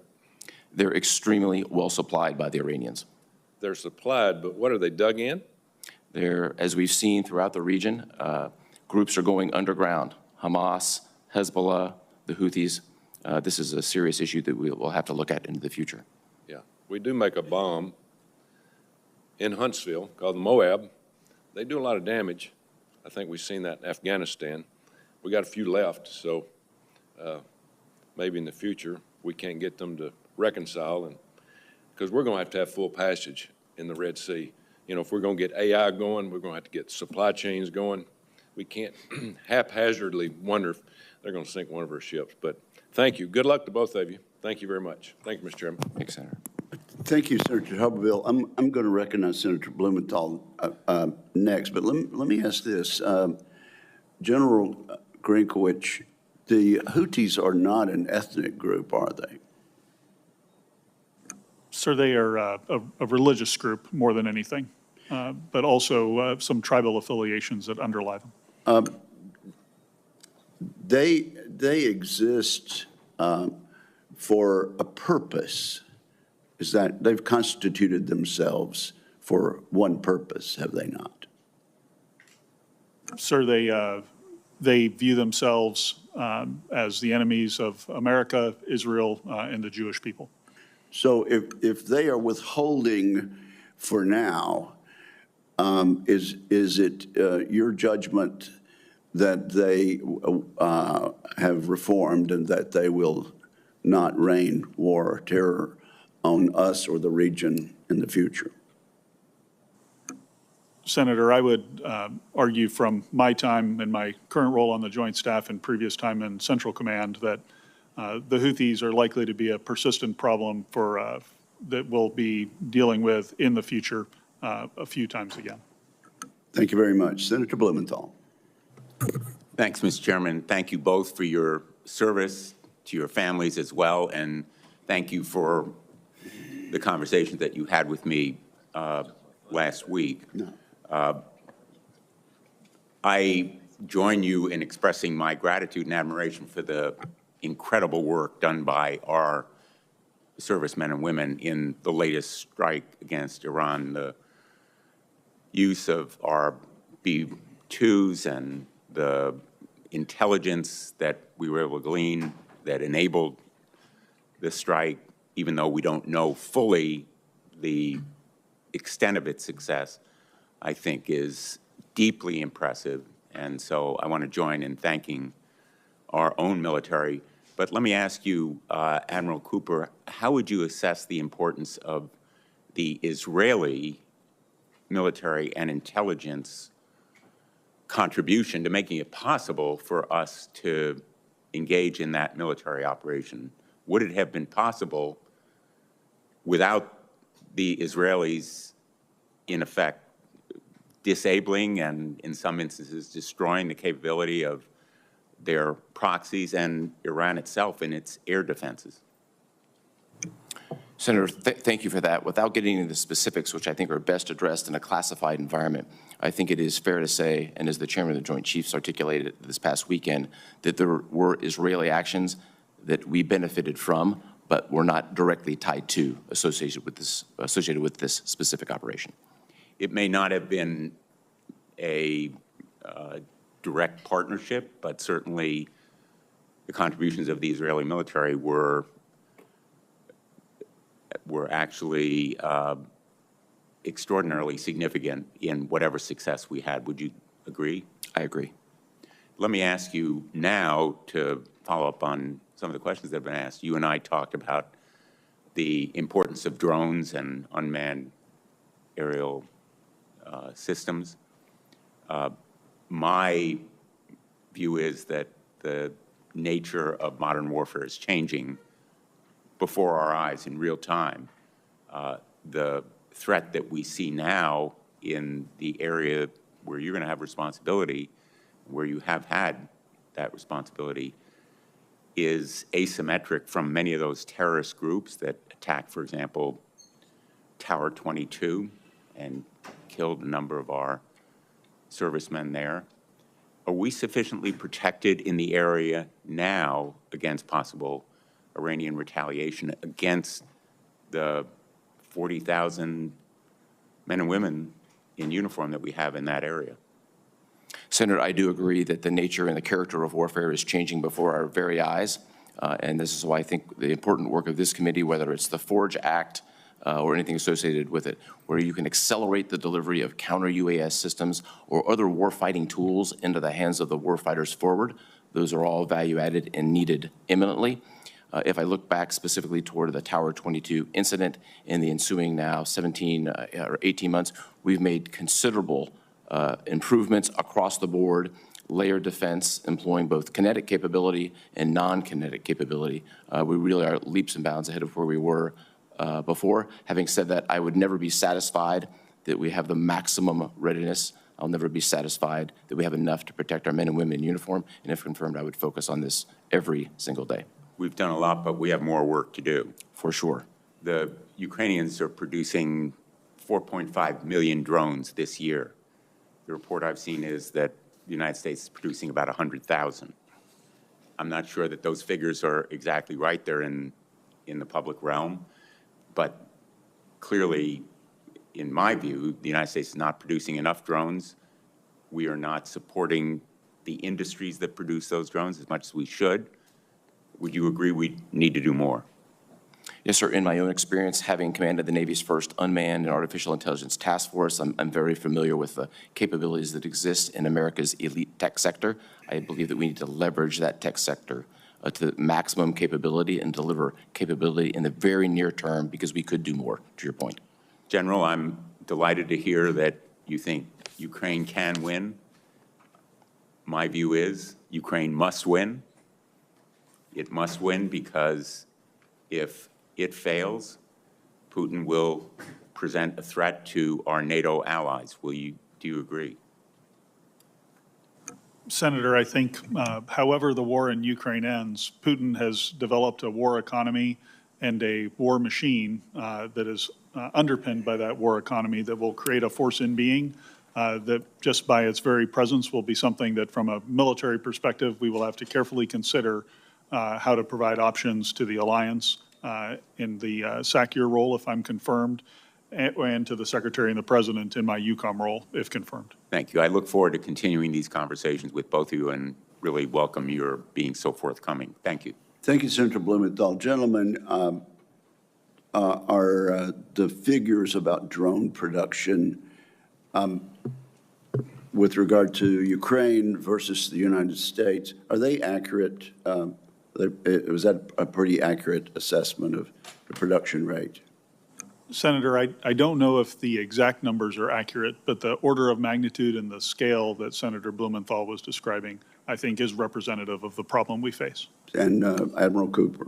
Yeah, same perspective, sir. Order of magnitude and scale is about the same. I agree. It's hard to understand how we go forward without increasing our rate, and that's my opinion. Either of you care to comment on that? So I think America's extraordinary tech sector has the capability and will to produce at scale. This is simply a matter of prioritization with the appropriate authorities. Thank you very much. And now, Senator Budd. Thank you, Chairman. It's good to see you both. I've enjoyed our conversations recently, and Admiral, you're always a wonderful host over in NavCent, so thank you for that, and hello from my wife to yours. Admiral Cooper, last May, I met with Prime Minister Barzani of the Iraqi Kurdistan Regional Government in my office here, and I also visited the region last year. So I was concerned to hear about delays in the delivery of U.S.-provided defense equipment to the Kurdish Peshmerga forces. And as you know, the Peshmerga, they've played a very important role in preventing the resurgence of ISIS in Iraq. So are you tracking delays in the delivery of equipment through Baghdad? Senator, first, thank you for your passion in support of the Peshmerga. Great teammates. I have been tracking these delays. They're friction points that I think we've been able to work through, and if confirmed, it would be a matter of priority for both me, the staff, and the tactical staff on the ground to eliminate those friction points, get the resources into the hands of the Peshmerga as soon as possible. Any particular levers that you have at Centcom to make sure that those delays are ended and that they receive their defense equipment in a timely manner? I think we have a very strong mill-to-mill relationship with the Iraqi security force and the Iraqi military. We lever that to help break down some of those barriers, and I'm optimistic we can work through those friction points. Thank you, Admiral. The United States and Israel, they've worked together a number of years to address the challenges of locating, mapping, and destroying hardened, buried targets and tunnels and their networks. So I've led this in the Senate, securing funding last year for the program to do that.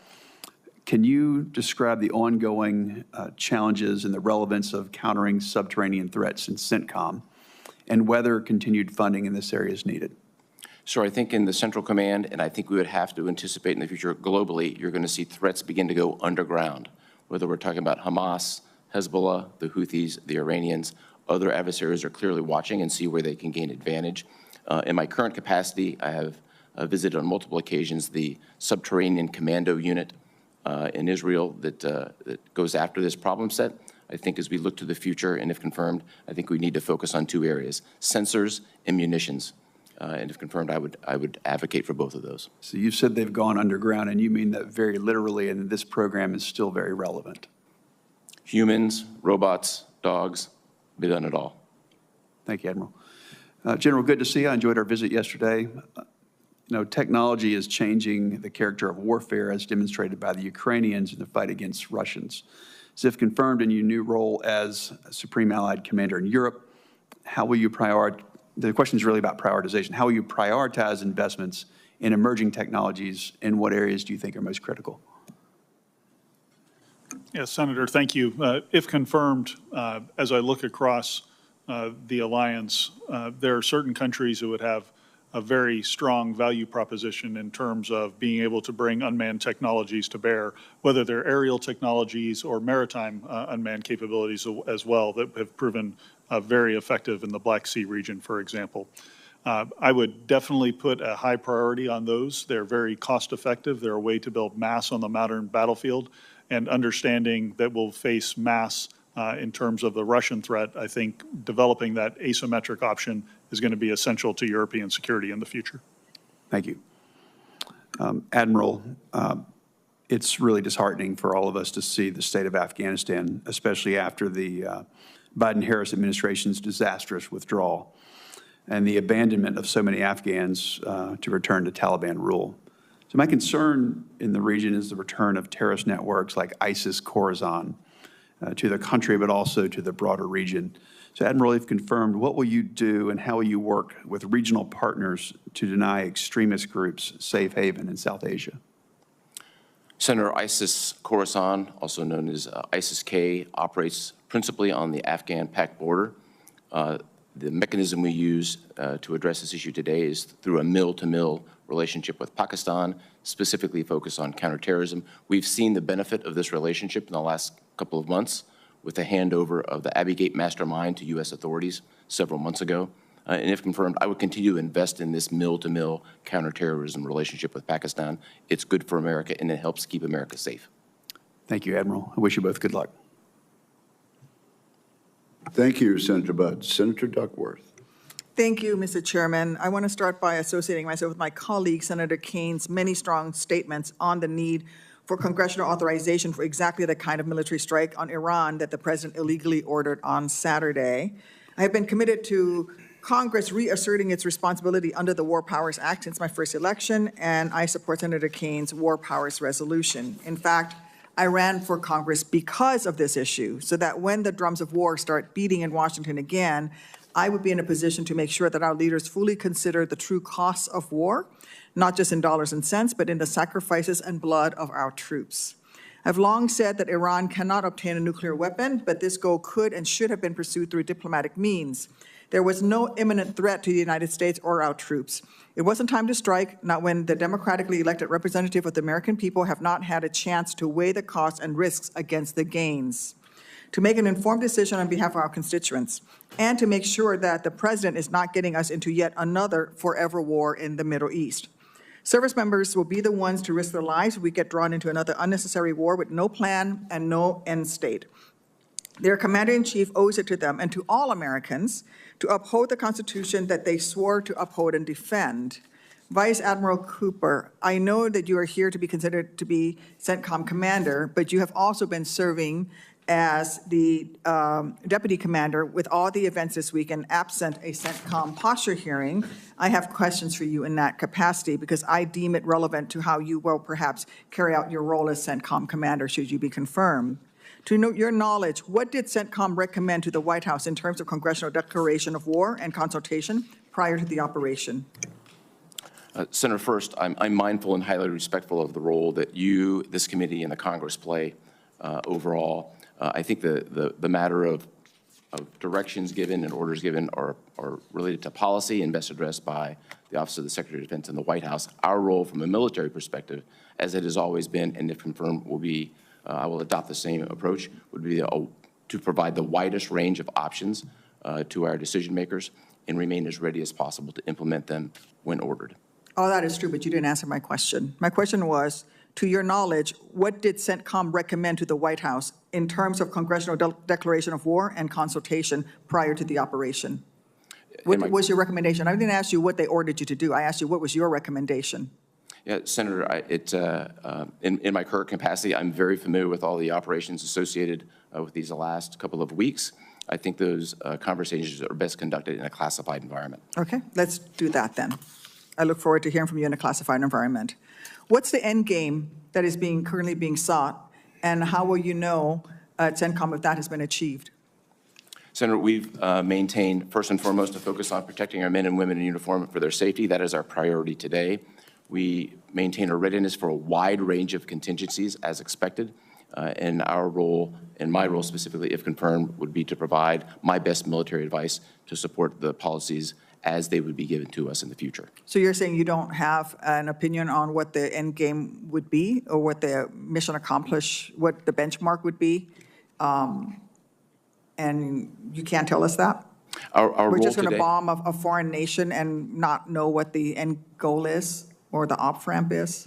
Of course, those end states and goals are obviously always driven by policy, and the United States military will stand by to implement the policy direction as ordered.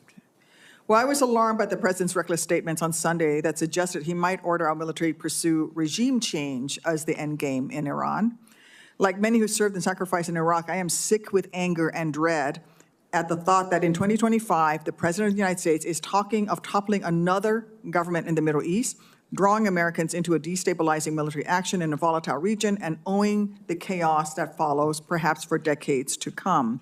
Vice Admiral Cooper, will you commit that if confirmed as the commander of Centcom and tensions with Iran continue, you will provide recommendations to give Iran an off-ramp from further military action without seeking regime change in Iran as an option? Not necessarily the White House would decide what they will decide, but will you provide that as one of the options?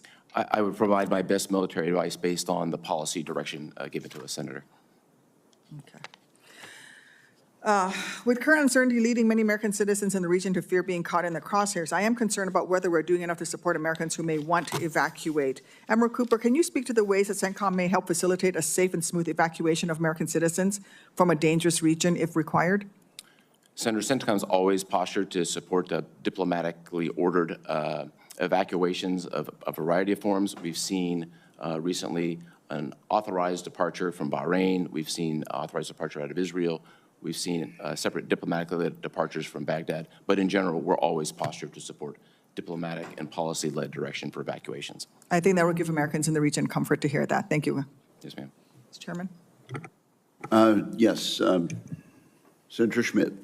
Thank you, Mr. Chairman. I will say, though, that I'm actually kind of taken aback. The hypocrisy and cognitive dissonance I've heard from the other side of the aisle in this hearing is stunning, even by Washington standards. Let's pick apart a couple of these arguments. First of all, President Trump avoided avoided, much to the chagrin of many who wanted more entanglements in the Middle East, a very surgical and strategic strike that was in the core interests of the United States of America, period. The regime change that he was talking about was from the inside. If that's going to happen, that's going to happen. But the Democrat Party effectively at this point is the pro-war party. There's no diplomacy. It's just about pick your theater. That's where they want to go. The whole idea that Iran was even in this position is because Obama sent them truckloads, or I should say pallets of cash, and Joe Biden looked the other way. And then they were able to arm and fund the Houthis and Hamas and Hezbollah, a problem that then had to be dealt with by Israel. And so this sort of looking the other way now and using language like not being tied up in a forever war, listening to my Democratic colleagues, that's where we'd be right now in Europe and in Ukraine. They want the immediate admission of Ukraine into NATO and the United States to directly engage. Thank God we have a president that will engage in diplomacy and understand, by the way, the inconsistency that I hear from the other side of the aisle. On one hand, Ukraine's going to win. But on the other hand, Putin is on the verge of steamrolling through Europe. It's nonsense. It doesn't make any sense. But the fact is, the Democrats are criticizing President Trump right now, who achieved something that if you would have been sitting here 2 years ago and looked at a map of the Middle East, would have been impossible to think of. He used the bunker-busting bombs, by the way, flown out of those B-2s from Missouri. They were in the air for 30 hours and refueled. Through subterfuge and exquisite execution, dropped those bunker busters on something the size of the desk that you're at, General. And they completed that mission. And the president acted under his core Article 2 powers. Spare me the next constitutional crisis. Every week, by the way, it's some ridiculously fake new constitutional crisis. Obama used that same authority to drop thousands of bombs. We didn't hear a word. The only thing that binds the Democrat Party right now is that they are anti-Trump. They stand for nothing, nothing else. An incoherent, wandering foreign policy, a domestic agenda that has been adopted by the radical left. That's it. And by the way, I also want to point out that through every conferee that's come through this committee and others, the question has been asked, will you abide by the law? We are literally now less than 12 hours after a district court judge approved by this Senate when the Democrats were in charge and a lame duck president who is now defying the Supreme Court, a district court judge who is now defying the Supreme Court, who said you have to deport these 7 criminals who raped grandmas and people with disabilities. So, let's have a bit of a reality check about what's going on in this country right now. Maybe we could actually celebrate a president who executed something in the core national interest of the United States and then got on the phone and got 2 parties together who've been at war for effectively generations. So it's just, there are certain moments that you feel like you're outside of your own body watching something that's so inconsistent just to score some sort of daily political point.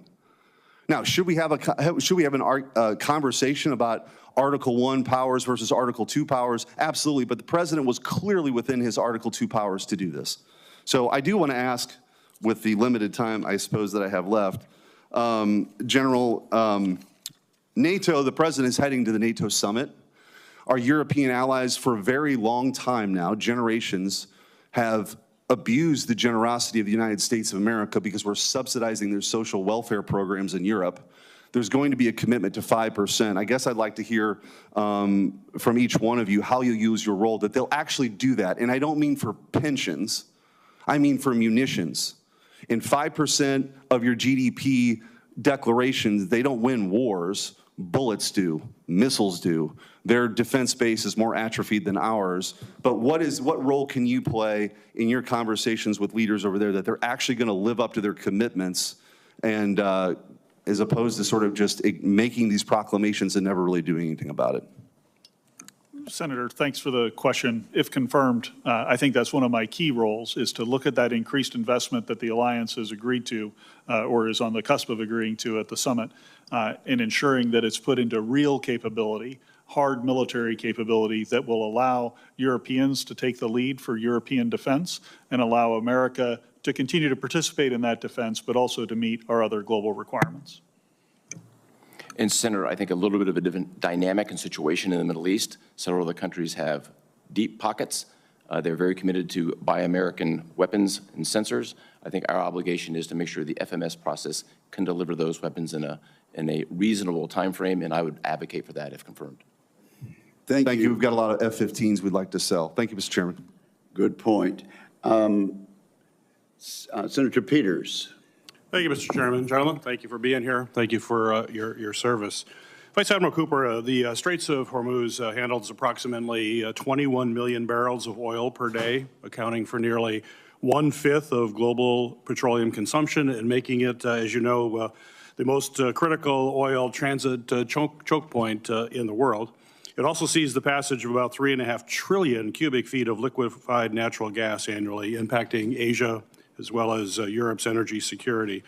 We know that a closure would not only disrupt $1.2 billion in oil exports daily, but it could also trigger double-digit percentage increases in global energy prices, prompt increased insurance surcharges on shipping, and require a significant military response to restore maritime security. So my question for you, sir, is are current force posture and naval assets in Centcom sufficient to deter or to counter a full blockade in the Straits? Senator, thank you very much for that. I'm very familiar with the problem set from my 3 years commanding the 5th Fleet, which includes a pretty substantial mine force in the region. I've also personally transited the Strait probably 50 times in my career. It is a complex problem for sure, but it's a small, narrow waterway. The key to this is getting to the left of the problem, establishing a deterrent posture, which we have today, and then keeping our eyes on Iranian activity, which is exactly what the U.S. military is doing today. And if confirmed, I would continue to do that into the future. So what's your assessment? How quickly could the U.S. and allied naval forces secure freedom of navigation if commercial shipping is indeed attacked in the Straits? Senator, the specifics of this are highly classified, right, but historically in mine warfare, nothing happens quickly. I think we would think of this in terms of weeks and months, not days. What additional risks does a potential closure pose to our service members and logistics operations in the Gulf region, in addition to the oil cutoff that I mentioned? As one of the 3 strategic choke points in the Middle East, along with the Bab el-Mandeb and the Suez, there would be significant impact strategically. Vice Admiral Cooper, even before the U.S. attacks on its nuclear facilities, it was reported that China has been indirectly supporting Houthi rebels by purchasing large quantities of Iranian oil. These purchases bolsters Iran's economy and enable the supply and funding of Houthis with weapons and resources. Additionally, Chinese companies have been implicated in providing dual-use technologies such as satellite imagery, missile and drone components to the Houthis. And in return, Chinese vessels have been allowed safe passage through the Red Sea.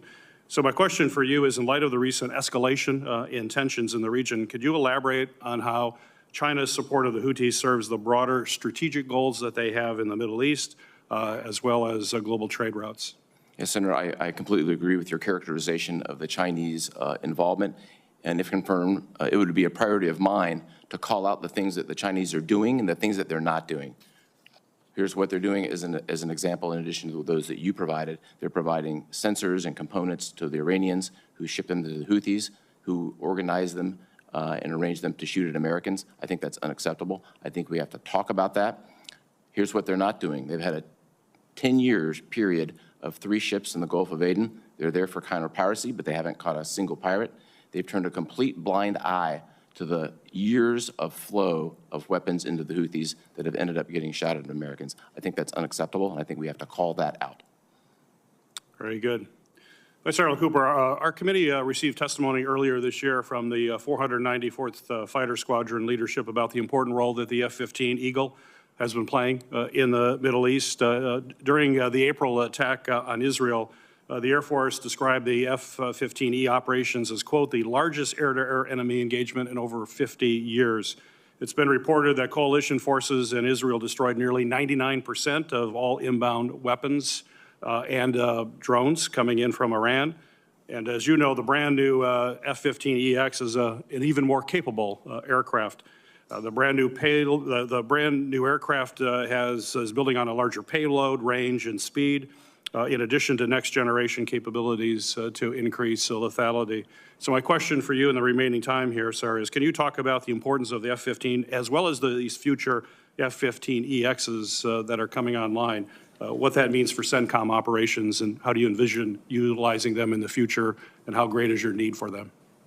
Senator, the F-15 is deployed to the Central Command region today. They're doing indispensable work, and my expectation is the next version of the F-15 would just up the ante and up the game and enhance this capability. I'm looking forward to the future. Great. Thank you. Thank you, Mr. Chairman. Thank you, Senator Peters. Senator Sheehy. Thank you, Chairman. So COCOM commanders don't really own equipment. They rent it from the services. What's your concern right now, I'll start with you, Admiral, regarding our magazine depth to be able to support sustained operations in Centcom? Senator, I'm concerned about everything, but one of the concerns would be munitions and magazine depth, as you've described. On one hand, I think we've taken a very strong and positive role in judicious use. As an example, over the last year, we've gone from firing $2 million missiles at $100,000 drones to just recently firing $25,000 Vietnam-era modified rockets against these 100,000 drones. So I think we're moving in the right direction in that regard. I know that senior Department of Defense officials are focused on this matter. I think we need to move with a sense of urgency on it.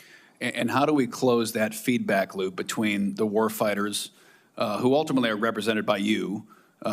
You're controlling the warfighters in their AOR. How do we close the acquisition feedback loop to ensure that as you are fighting ships in the Red Sea, as you're dropping bombs on Iran or elsewhere, those magazine depth needs and munitions requirements, those demand signals are being real-time relayed back to the industrial base and to the acquisition command so that there's not a 1 to 5 year lag between you getting what you need. It happens much faster. What can we do institutionally to improve that process? Senator, I think there are a number of measures. One of them is the chairman's own proposal on the Forge Act or related proposals that simply cut the red tape and provide the leverage for us to take America's tech sector, who produces exquisite sensors and weapons, and cut the timelines to get it from the tech sector into the hands of warfighters. Anything associated with that policy or statute-wise would be helpful. Well, I think one of the keys is to involve the combatant commanders in that process, because ultimately you're the ones being asked to fight these systems. And we've always divorced the design, the acquisition, the program management, and the fighting of the systems into many different silos. And in that siloing, we lose oftentimes the grounding of what makes those systems excellent, which is grounding it with the warfighter. So you know, as you are on the precipice of taking over our most active combatant command, it's been so for 25 years. General Kurilla was my boss when I fought the war. He was a great man, great American leader.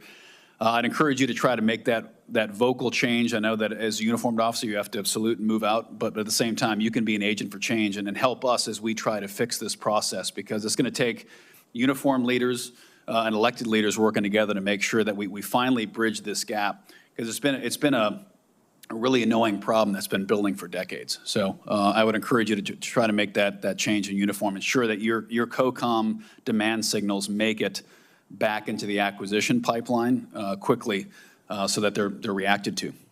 What percentage right now of U.S. naval assets does Centcom have at its disposal for the current conflicts? Yes, sir.